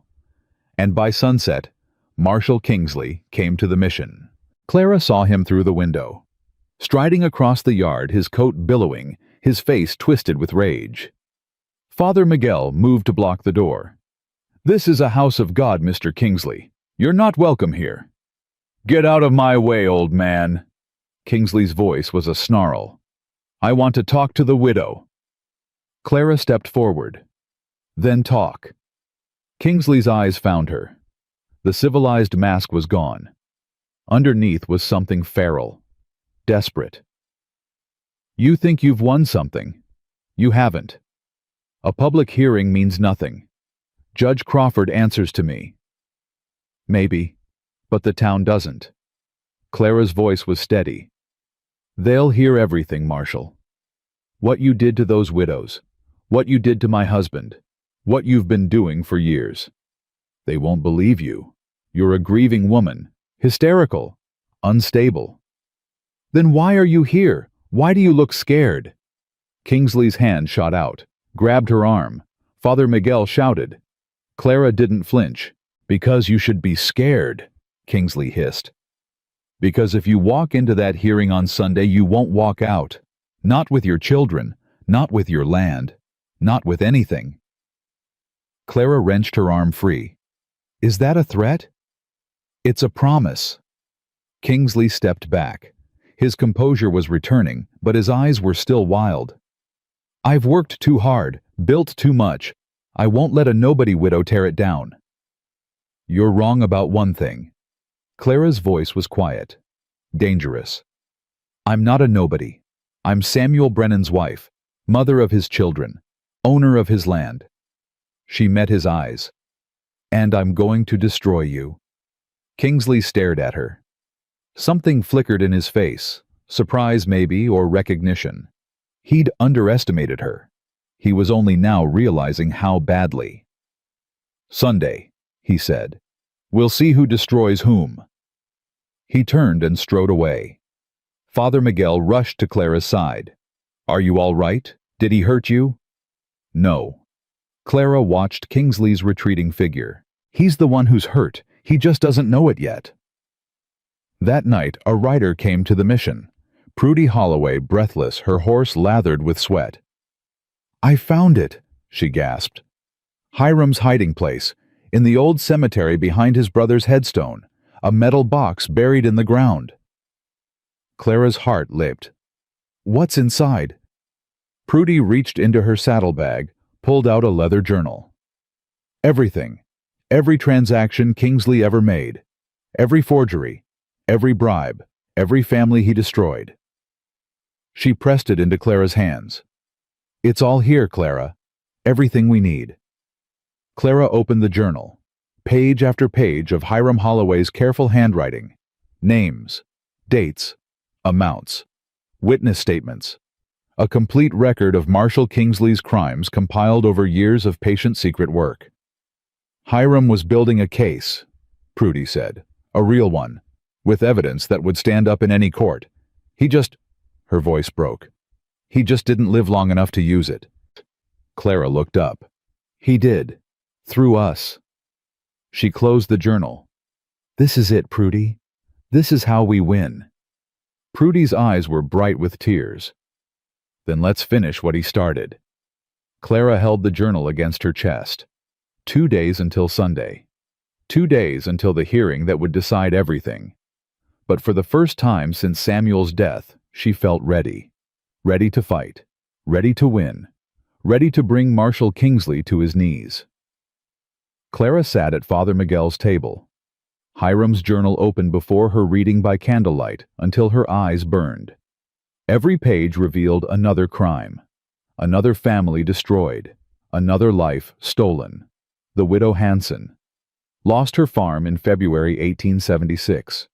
Her husband had been dead 3 weeks when Kingsley showed up with forged documents. She'd sold for $150.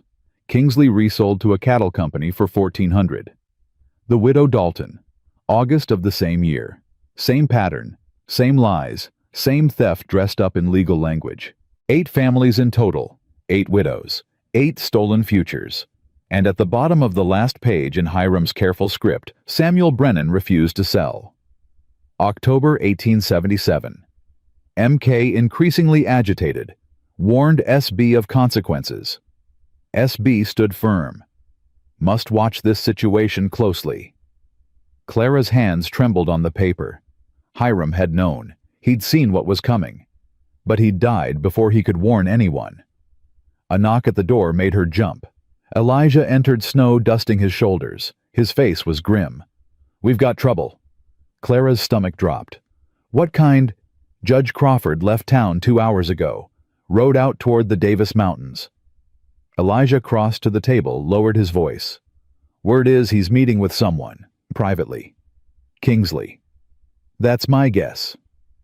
Elijah's jaw tightened. "Whatever they're planning, they don't want witnesses." Clara looked down at Hiram's journal. All this evidence, all this proof. "And if the judge was already bought, it won't matter," she whispered. "None of it will matter if Crawford's already decided." "Maybe, maybe not." Elijah pulled a chair close, sat across from her. "Crawford's corrupt, but he's not stupid. He knows a public hearing means public scrutiny. If we present evidence he can't explain away, he'll have to rule in your favor or risk his own neck. And if he doesn't care about his neck, then we make sure the whole county knows what he did, and we appeal to the territorial court in Austin." Elijah's eyes held hers. This isn't over, Clara. Not by a long shot. She wanted to believe him. God, she wanted to believe. My children are asleep in the next room, she said quietly. Tomorrow they'll watch their mother stand in front of the whole town and accuse the most powerful man in the county of murder, of theft, of everything. Her voice cracked. What if I fail them? Elijah reached across the table. His hand covered hers. Rough, warm, steady. You won't. You don't know that. I know you. His voice softened. I've watched you these past days. Watched you fight when anyone else would have given up. Watched you protect those children with everything you have. His thumb brushed across her knuckles. Samuel chose well when he married you. And tomorrow, the whole county's going to see what he saw. Clara's throat closed. She couldn't speak. The door to the back room creaked open. Toby stood there in his nightshirt, eyes heavy with sleep. Mama, I heard voices. Clara pulled her hand from Elijah's rose to meet her son. It's all right. Go back to bed. I can't sleep. Toby's gaze moved to Elijah, then back to his mother. I keep thinking about tomorrow. Me too. What if the judge doesn't believe us? Clara knelt, took his hands in hers. Then we keep fighting. We appeal. We find another way. But what if... Toby! She squeezed his fingers. Your father used to say that the truth is like water. You can dam it up for a while, but eventually it finds a way through. She managed a small smile. We have the truth on our side. That has to count for something. Toby's eyes searched her face. So much like Samuel. So much weight on shoulders too young to carry it. I want to be there tomorrow, he said. At the hearing. Baby? I'm not a baby. I'm 10. His jaw set. Papa would have wanted me there. Standing with you. Standing for our family. Clara's heart cracked open. She pulled him close, held him tight. All right, she whispered against his hair. All right, you can come. She felt his body relax. His arms wrapped around her, small but fierce. We're going to win, Mama. I know we are. She wished she shared his certainty. After Toby returned to bed, Clara walked outside. The night was cold and clear, stars scattered across the sky like spilled salt. She stood in the mission courtyard, breathing the frozen air, trying to quiet the storm inside her. Footsteps behind her. She didn't turn. You should sleep, Elijah said. Tomorrow's going to be long. I can't. Every time I close my eyes, I see Samuel. She wrapped her arms around herself. I see him the morning he left. He kissed me goodbye like always. Said he'd be back by supper. Her voice broke. He never came back. Elijah moved to stand beside her, not touching, just present. Tell me about him, the good parts. Clara was quiet for a moment, then slowly words began to come. He was terrible at cards, lost every hand he ever played, but he kept playing anyway because he loved the company. A ghost of a smile crossed her face. He sang off key, loudly, usually at the worst possible moments. The children used to beg him to stop. Did he? Never. Said music was meant to be shared even if it wasn't pretty. Clara's smile faded. He built our cabin with his own hands. Took him 2 years. Every night he'd come in covered with sawdust, exhausted but so proud. He'd show me what he'd done that day, a window frame, a door hinge, a shelf for my books. Her throat tightened. He made that place for us, for our family, and now Kingsley wants to take it. He won't. You keep saying that. Because I believe it. Elijah turned to face her. The starlight caught the silver in his hair, the lines around his eyes. I've spent 5 years running from a fight I should have had. 5 years telling myself it wasn't my business, wasn't my place. His voice roughened. I'm not running anymore. Clara looked at him, really looked. The grief in his eyes, the steel beneath it. The way he stood like a man who'd finally found something worth standing for. Why me? She asked. Of all the people Kingsley's hurt, why fight for me? Elijah was quiet for a long moment. When he spoke, his voice was barely above a whisper. Because you remind me of everything I lost, and everything I still want. He took a breath. Because Martha would have loved you, would have called you brave and stubborn and right. Another breath. Because when I look at you, Clara, I see someone worth fighting beside, worth fighting for. Clara's heart hammered against her ribs. She should step back, should put distance between them. Samuel had been gone barely 7 months. It was too soon, too fast, too everything. But she didn't step back. Elijah. You don't have to say anything. He held up a hand. I'm not asking for anything. Not now. Not yet. His eyes held hers. I just wanted you to know. Whatever happens tomorrow, whatever comes after, you're not alone. You won't ever be alone again. Clara felt tears spilling down her cheeks. She didn't try to stop them. Thank you, she whispered, for everything. Elijah nodded. Then slowly, deliberately, he reached out and wiped a tear from her cheek with his thumb. The touch was gentle, almost reverent. Get some sleep, he said softly. I'll keep watch. Clara went back inside, but at the door she turned. Elijah. He looked at her. When this is over, when we've won. She took a breath. I'd like to know you better, if that's something you'd want. His face changed. Something like hope flickered there, something like joy. I'd like that too. She went inside. Behind her, she heard him settle against the wall, beginning his vigil, and for the first time in 7 months, when Clara closed her eyes, she saw something other than loss. She saw a future. Dawn broke cold and bright. Sunday, the day of judgment. Clara dressed carefully in her one good dress, black wool mended at the cuffs, the same dress she'd worn to Samuel's funeral. She braided her hair the way her mother had taught her, pinned it up. Looked at herself in Father Miguel's small mirror. The woman who stared back was thinner than she remembered. Harder. There were new lines around her eyes, new shadows beneath them. 7 months of grief and fear had carved themselves into her face, but her eyes were steady, clear, ready. Toby appeared in the doorway dressed in his Sunday clothes. His hair was slicked back with water. He looked older than 10, looked like the man he would become. I'm ready, Mama. I know you are. Clara knelt, adjusted his collar. Whatever happens today, I want you to know how proud I am of you. How proud your father would be. Toby's lip trembled, just for a second. Then his jaw firmed. We're going to win. Yes, we are. Emmy came running in rag doll in hand, oblivious to the weight of the day. Father Miguel followed his vestments crisp, his face grave. The town's already gathering, he said.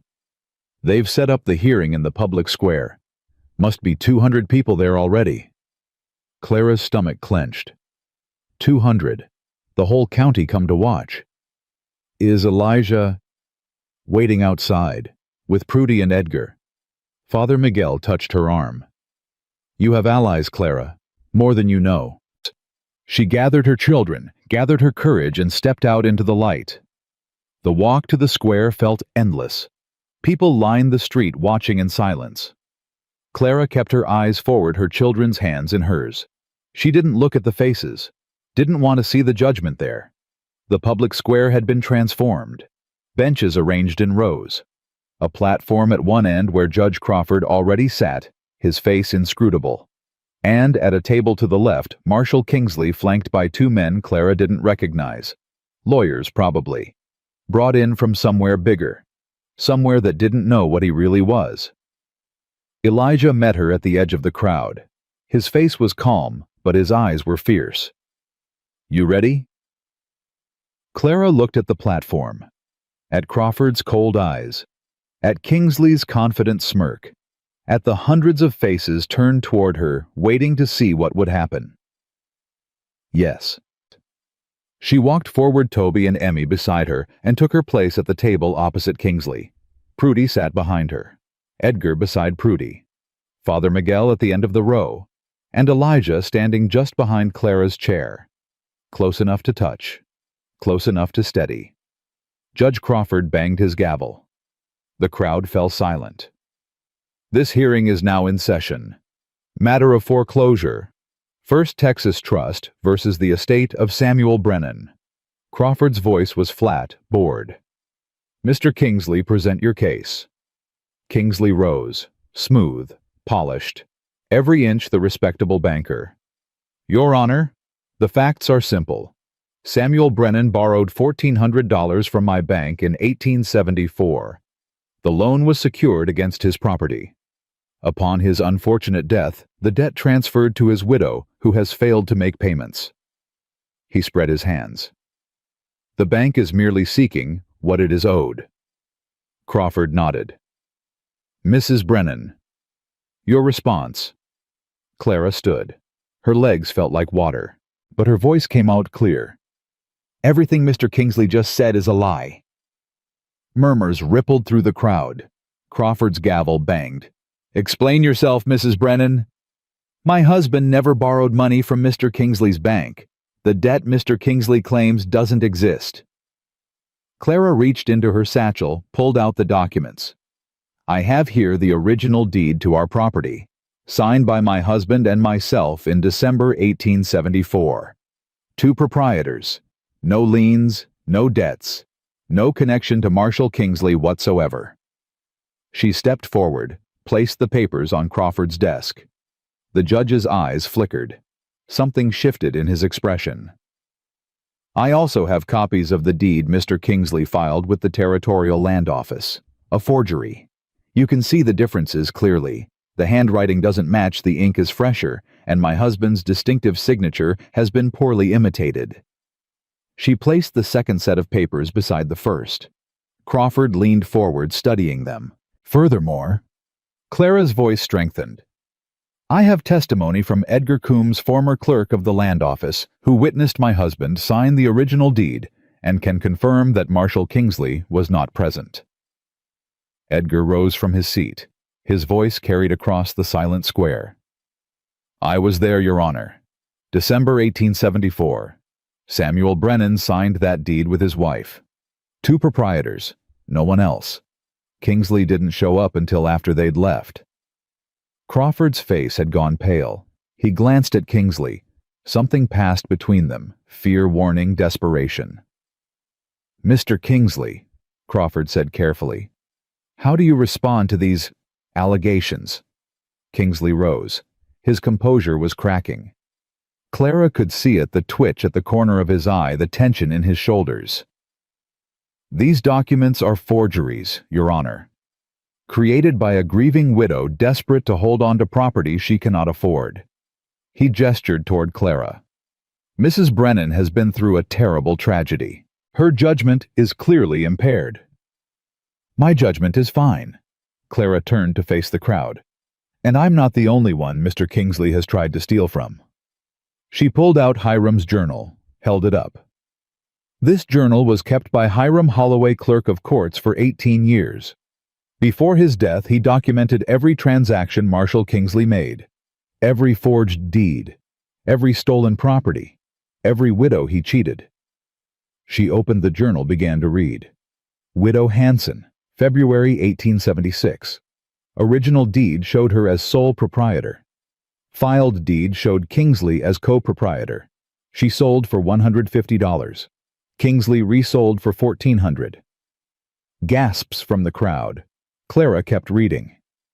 Widow Dalton, August 1876. Same pattern. Widow Morrison, November 1876. Widow Garrett, March 1877. With each name, the murmurs grew louder. People were looking at Kingsley now, really looking. The mask was slipping. 8 families, Clara said. 8 widows. Over $12,000 stolen. All documented. All witnessed. All true. Crawford's gavel banged. Mrs. Brennan, this is highly irregular. What's irregular is a judge who takes bribes from a thief. Clara's voice rang across the square. I know about your son, Judge Crawford. I know Kingsley paid his gambling debts. I know you owe him. But the whole county is watching now. And they're going to remember what you do today. The crowd erupted. Voices shouting, people standing. Crawford's gavel banged again and again, but no one was listening. Kingsley was on his feet. This is slander lies I demand. You demand nothing. A new voice cut through the chaos.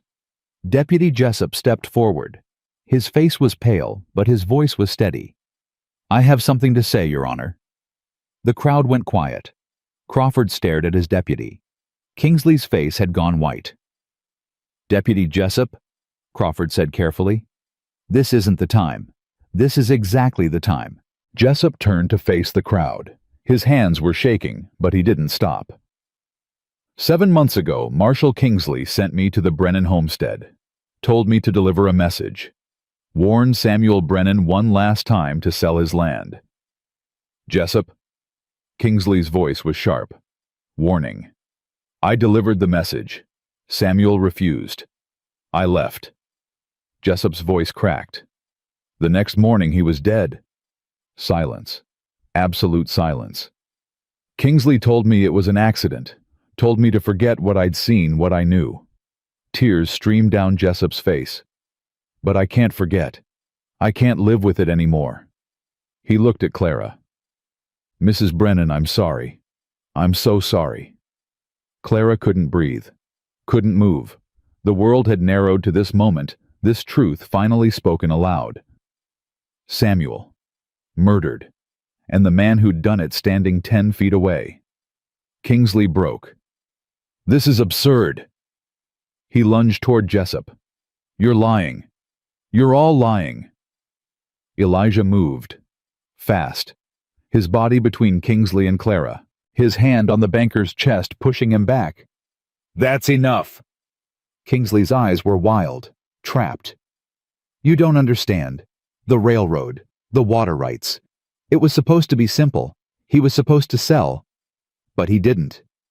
Clara found her voice. He chose us. His family, his children. He chose something you'll never understand. Kingsley stared at her. All the polish gone.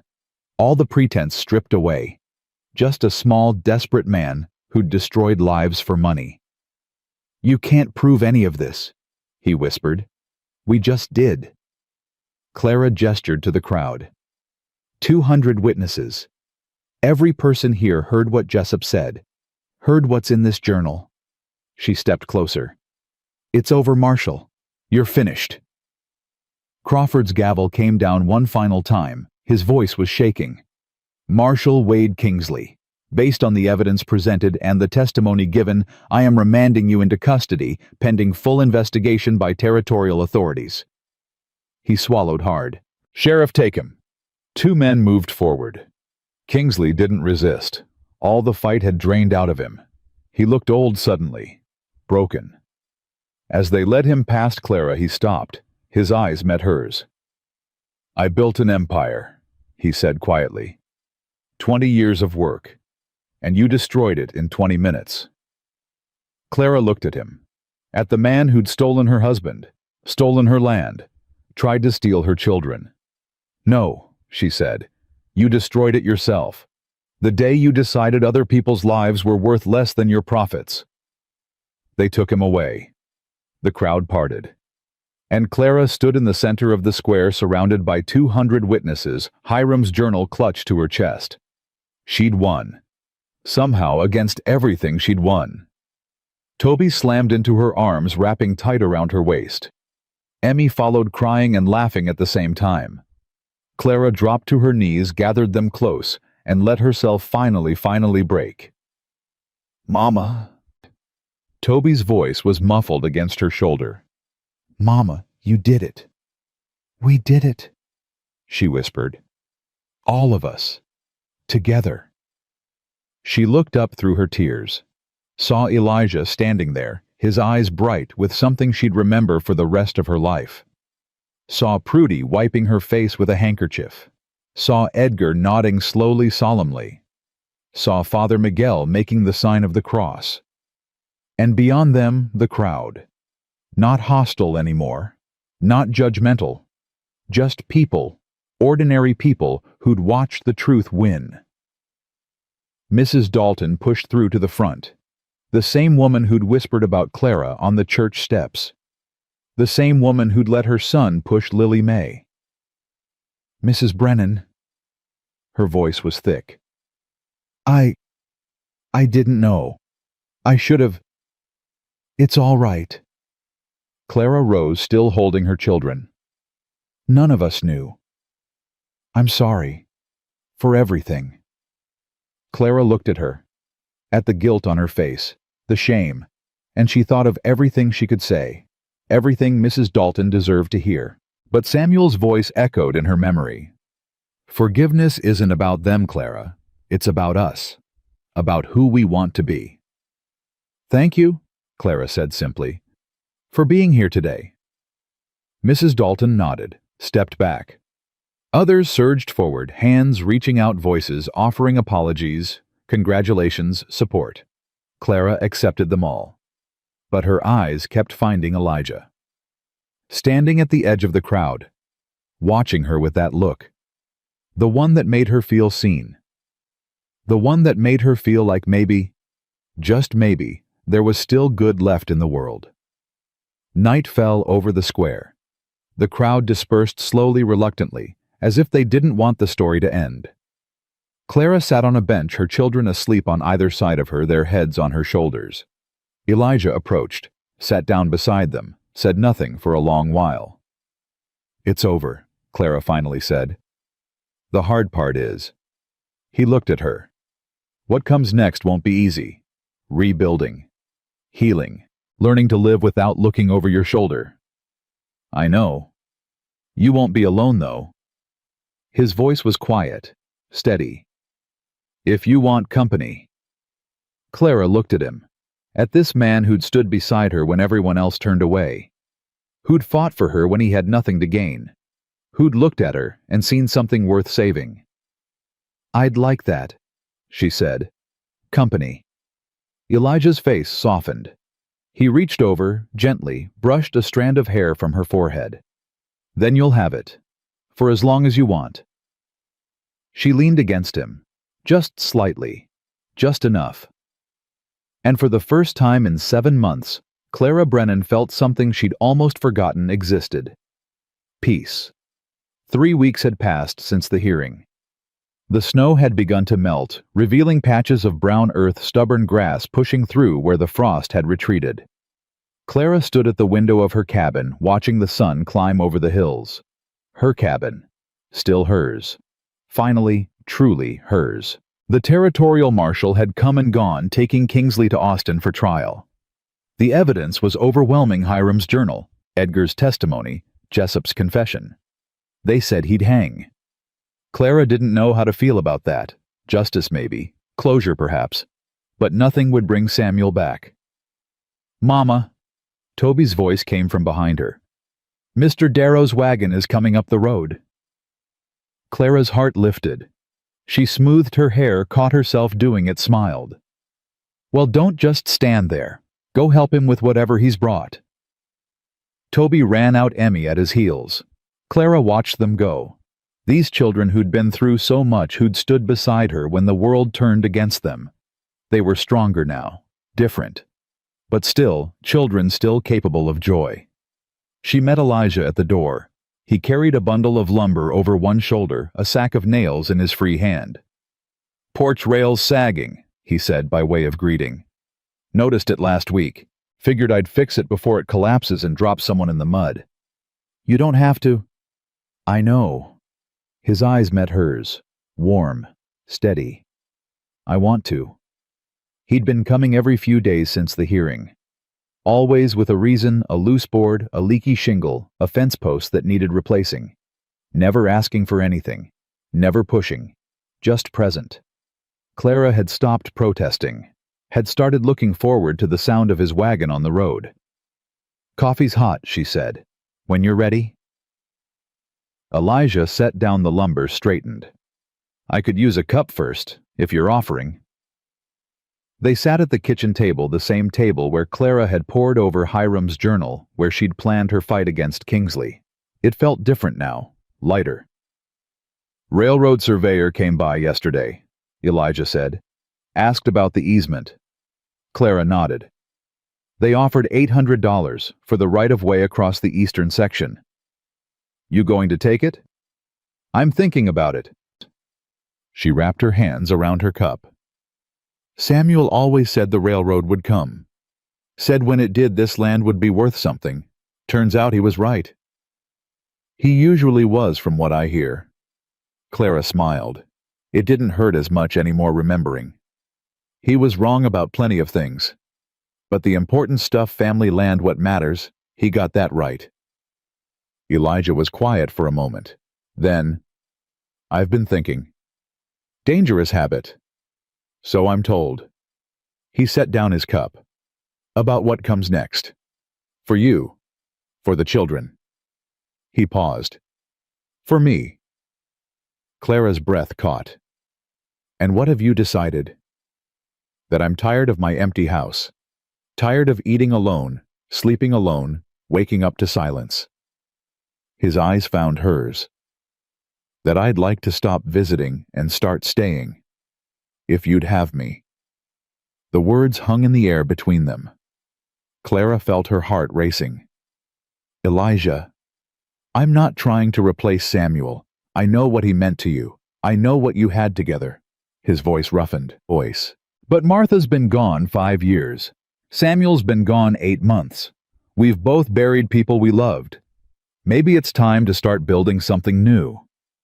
Clara thought of Samuel, of the life they'd made together, of the dreams they'd shared, the ones that ended with him lying dead in a field. And she thought of Elijah, of his steady presence, his quiet strength, the way he looked at her like she was something worth fighting for. The children, she said slowly. They'd have to agree. They'd have to want this. I know. And if they don't, I'll understand. Elijah reached across the table, took her hand. But I've seen how they look at me, Clara. Toby asking about cattle brands. Emmy showing me her drawings. They're not afraid of me. And I think maybe they're starting to see me as something more than just a neighbor. Clara squeezed his fingers. They lost their father. They need time. I'll give them all the time they need. I'm not going anywhere. His thumb brushed across her knuckles. Unless you want me to. No. The word came out before she could stop it. No, I don't want you to go. Elijah's face softened. Something like hope flickered there. Something like joy. Then I'll stay. They sat in silence, hands linked across the table. Outside, Clara could hear Toby and Emmy laughing, the sound of their voices carrying through the open window. We should tell them, she said finally. Together. See what they think. Agreed. Elijah stood, pulled her to her feet. But first, he kissed her. Gentle. Tentative. A question more than a statement. Clara answered it. Her hand found the back of his neck, drew him closer. She tasted coffee and winter air and something else. Something that felt like beginning.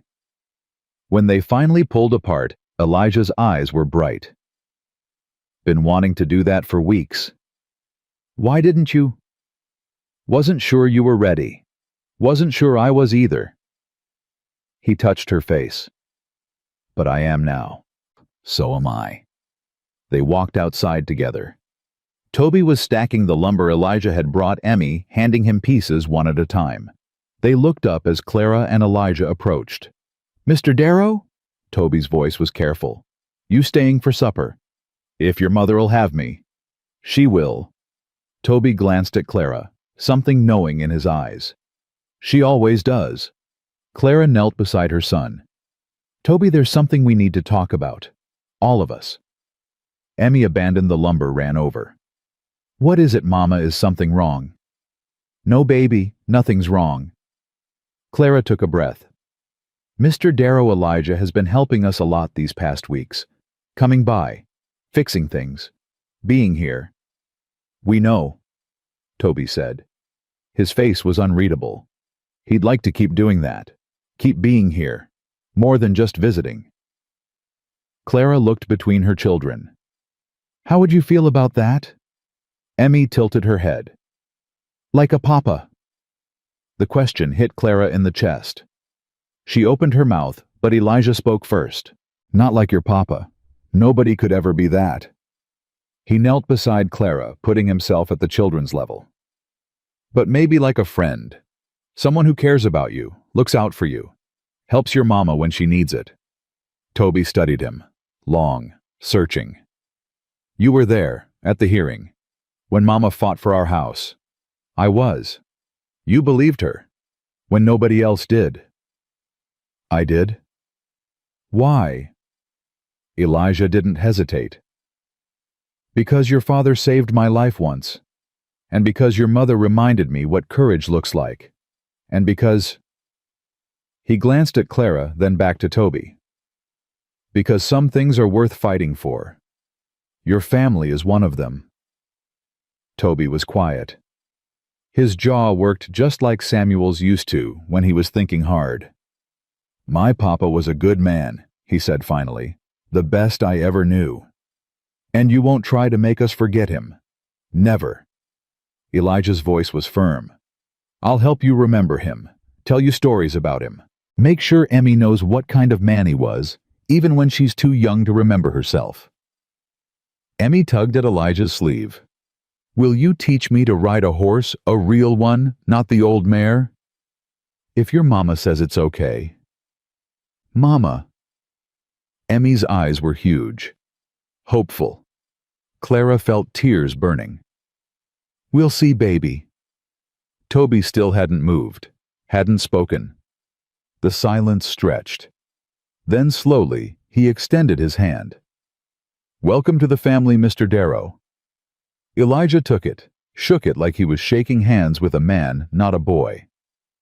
Thank you, Toby. I'll try to be worthy of it.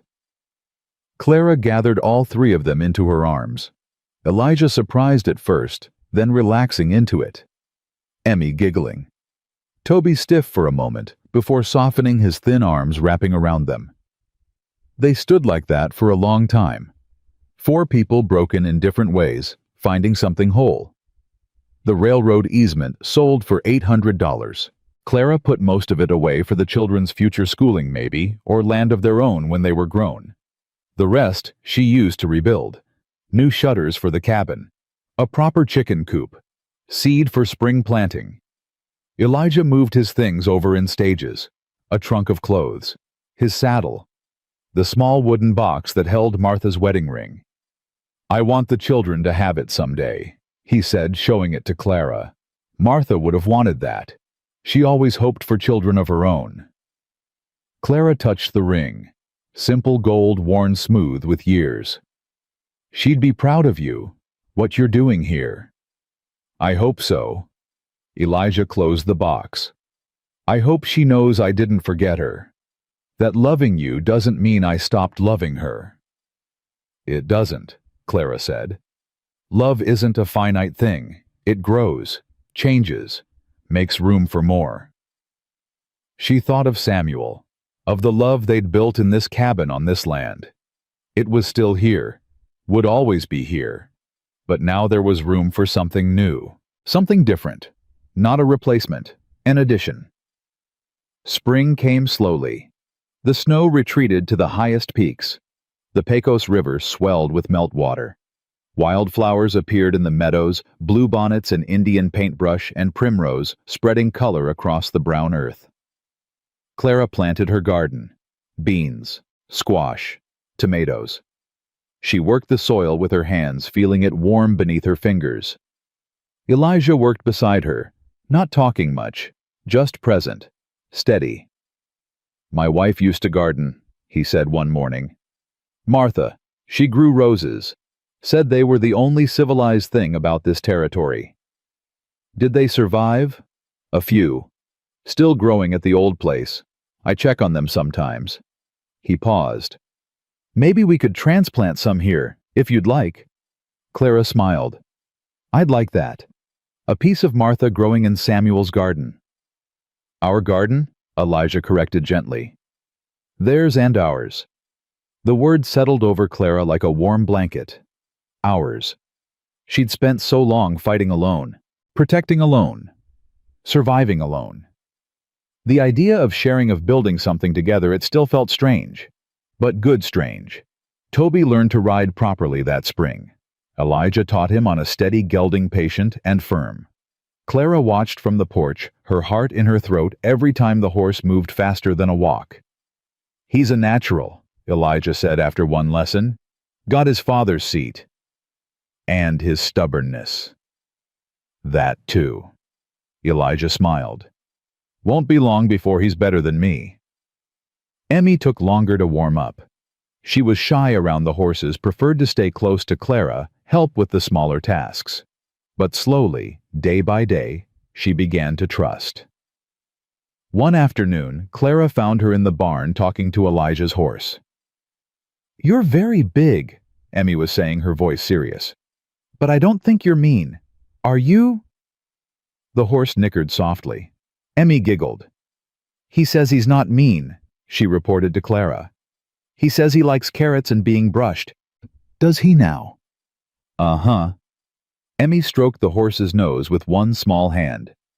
Mr. Elijah says I can learn to ride when I'm bigger. He promised. Clara knelt beside her daughter. And do you want to learn? Emmy considered this. Papa never taught me. He said I was too little. You were, but you're growing every day. I know. Emmy's face grew serious. Mama, is it okay that I like Mr. Elijah? Clara's heart clenched. Of course it is, baby. Why wouldn't it be? Because of Papa. I don't want Papa to be sad. Clara pulled her daughter close. Your papa would want you to be happy. He'd want you to have people who love you and take care of you. She kissed Emmy's hair. Loving Mr. Elijah doesn't mean you love Papa any less. There's room in your heart for both of them. Emmy thought about this. Like how I love you and Toby both. Exactly like that. Okay. Emmy nodded, satisfied. Then I think it's okay. She ran off to find Toby, leaving Clara alone in the barn. The horse watched her with soft eyes. Thank you, Clara said to the empty air. To Samuel, wherever he was. Thank you for giving me them, for giving me this. The wind stirred the hay. For just a moment she could almost feel him there, watching, approving. Then the moment passed and she was alone again. But not lonely, not anymore. Summer brought the trial. Clara traveled to Austin with Elijah, leaving the children with Prudy. 3 days in the territorial court, watching Marshal Kingsley finally face justice. He looked smaller somehow, diminished. The man who'd terrorized a county, destroyed families, murdered without consequence. He sat in the defendant's box like a deflated balloon. Clara testified, told the whole story from the beginning, the forged deed, the threats, the break-in at Prudy's, the night Samuel died. The jury listened. 12 men, their faces unreadable. When it was over, when the verdict came guilty on all counts, Clara felt nothing. No triumph, no satisfaction, just emptiness where the rage had been. He'll hang, Elijah said as they left the courthouse, probably within the month. I know. Does it help knowing he'll pay? Clara thought about it. It doesn't bring Samuel back, doesn't undo what he did to all those families. She took Elijah's hand. But it means he can't hurt anyone else. That has to count for something. They walked to the hotel in silence. That night Clara dreamed of Samuel. He was standing in their garden the way he used to, covered in dirt, smiling that crooked smile. You did good, he said. I miss you. I know, but you're going to be okay. He reached out, touched her face. His hand was warm, real. Elijah's a good man. He'll take care of you. No one can take care of me like you did. No. But that's all right. Different isn't worse, just different. Samuel's smile softened. Love him, Clara. Let yourself be happy. That's all I ever wanted for you. What about you? I'm at peace, watching over you, all of you, from wherever I am. He started to fade. Tell the children I love them, that I'll always love them. Samuel. Live, Clara. Really live, for both of us. She woke with tears on her face and sunlight streaming through the window. Elijah was already awake, watching her. You were talking in your sleep, he said softly. Saying his name. I dreamed about him. Clara wiped her eyes. He told me to be happy. Good advice. I'm trying. She reached for Elijah's hand. I'm trying. Fall came. The leaves turned gold and red. The harvest was good, better than good. The first real abundance since Samuel's death. Clara stood at her kitchen window, watching Elijah and Toby work together in the field. They moved in rhythm now, anticipating each other, a team. Emmy sat at the table, laboriously forming letters on her slate. She'd started lessons with Father Miguel, learning to read and write. Every day she came home with new words, new discoveries. Mama, look! She held up the slate. I wrote my name. Clara examined it. Emmeline Brennan spelled out in wobbly chalk letters. That's beautiful, baby. Father Miguel says I'm smart, says I learn fast. You are smart, like your father. Emmy beamed. Then carefully she erased the slate and started again. This time she wrote something different. Family. That's us, she said proudly. You and me and Toby and Mr. Elijah. Clara's eyes stung. Yes, baby, that's us. The wedding was small, just family and close friends. Father Miguel performed the ceremony in the same church where he'd married Clara and Samuel 13 years before. Clara wore her good dress, not the black wool anymore, but a new one, pale blue, that Prudy had helped her make. Elijah wore a suit that had belonged to his father, cleaned and pressed, and still too big in the shoulders. Toby stood beside Elijah as his second. Emmy scattered wildflowers down the aisle. Do you take this woman, Father Miguel intoned, to have and to hold from this day forward? I do. Elijah's voice was steady. Sure. And do you, Clara, take this man? She looked at Elijah, at this good, steady, patient man who'd stood beside her through the worst of it, who'd fought for her, protected her, loved her not in spite of her past, but alongside it. I do. Father Miguel smiled. Then by the power vested in me, I pronounce you husband and wife. Elijah kissed her, gentle at first, then deeper. The small congregation, Prudy Edgar Deputy Jessup, with his new badge as sheriff, a handful of neighbors who'd stood with them at the hearing, erupted in applause. When they finally pulled apart, Emmy was tugging at Clara's skirt. Does this mean Mr. Elijah is my papa now? Clara knelt. He's your stepfather. It's a little different. Can I call him Papa? Clara looked at Elijah. He nodded, his eyes bright. If you want to, baby, and if he's okay with it. I'd be honored. Elijah said, his voice rough. Emmy threw her arms around his legs. Papa Elijah. Toby hung back, watching. Clara caught his eye. You don't have to call him anything you don't want to, she said quietly. I know. Toby was silent for a moment. Then slowly he extended his hand to Elijah. Congratulations, sir. Elijah shook it. Thank you, Toby. I'll call you Eli, if that's okay. Papa doesn't feel right yet. Eli's perfect. Elijah's hand rested on Toby's shoulder. And whenever you're ready, if you're ever ready, I'll be here. Toby nodded. Something passed between them, an understanding, a promise.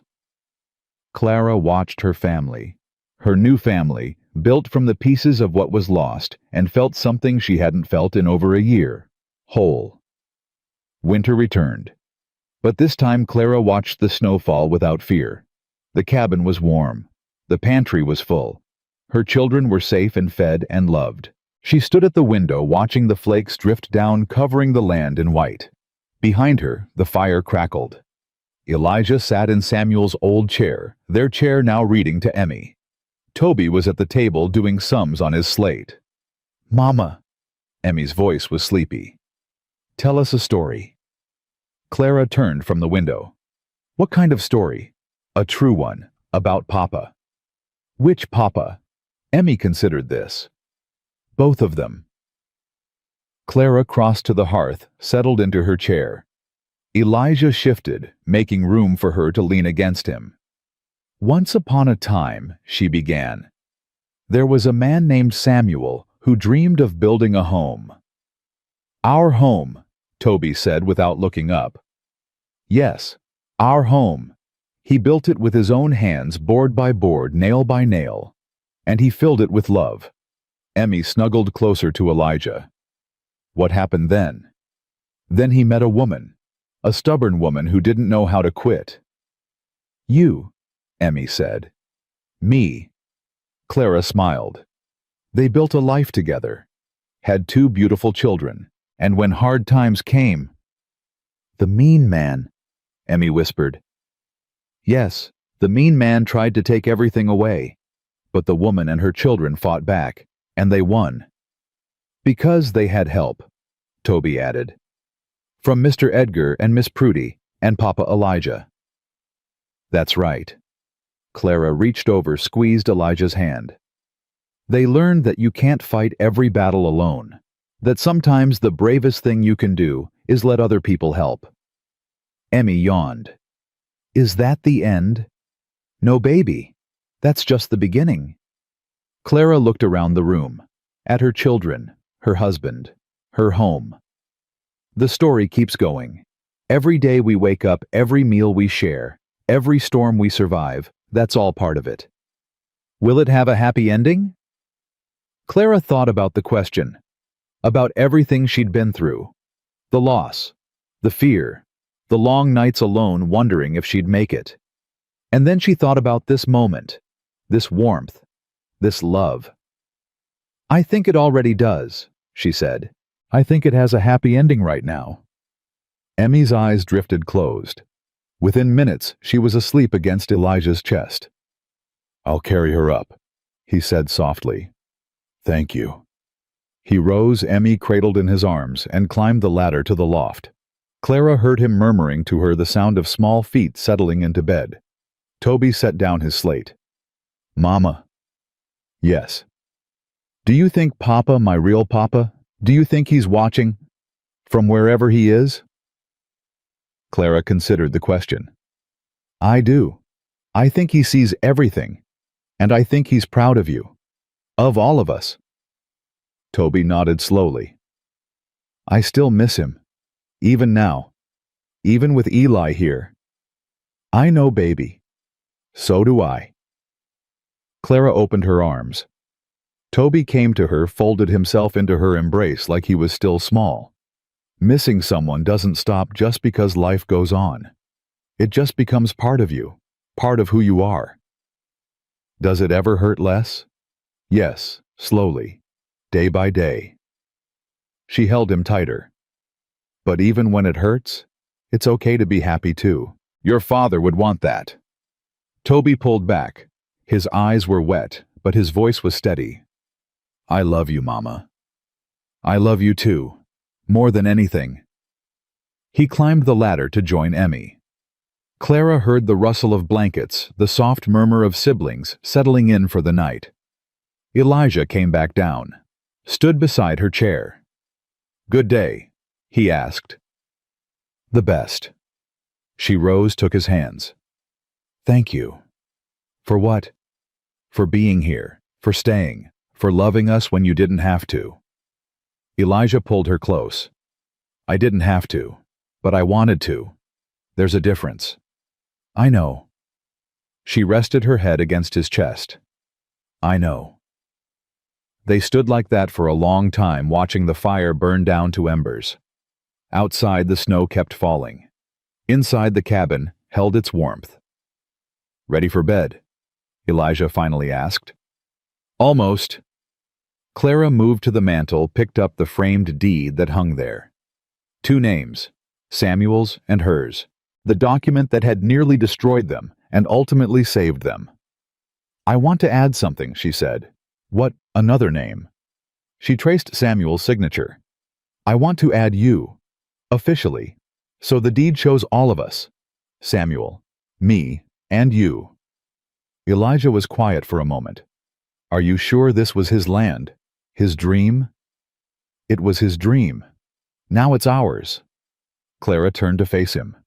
He'd want this, Elijah. He'd want you to be part of it. Elijah's eyes glistened in the firelight. Then yes, I'd be honored.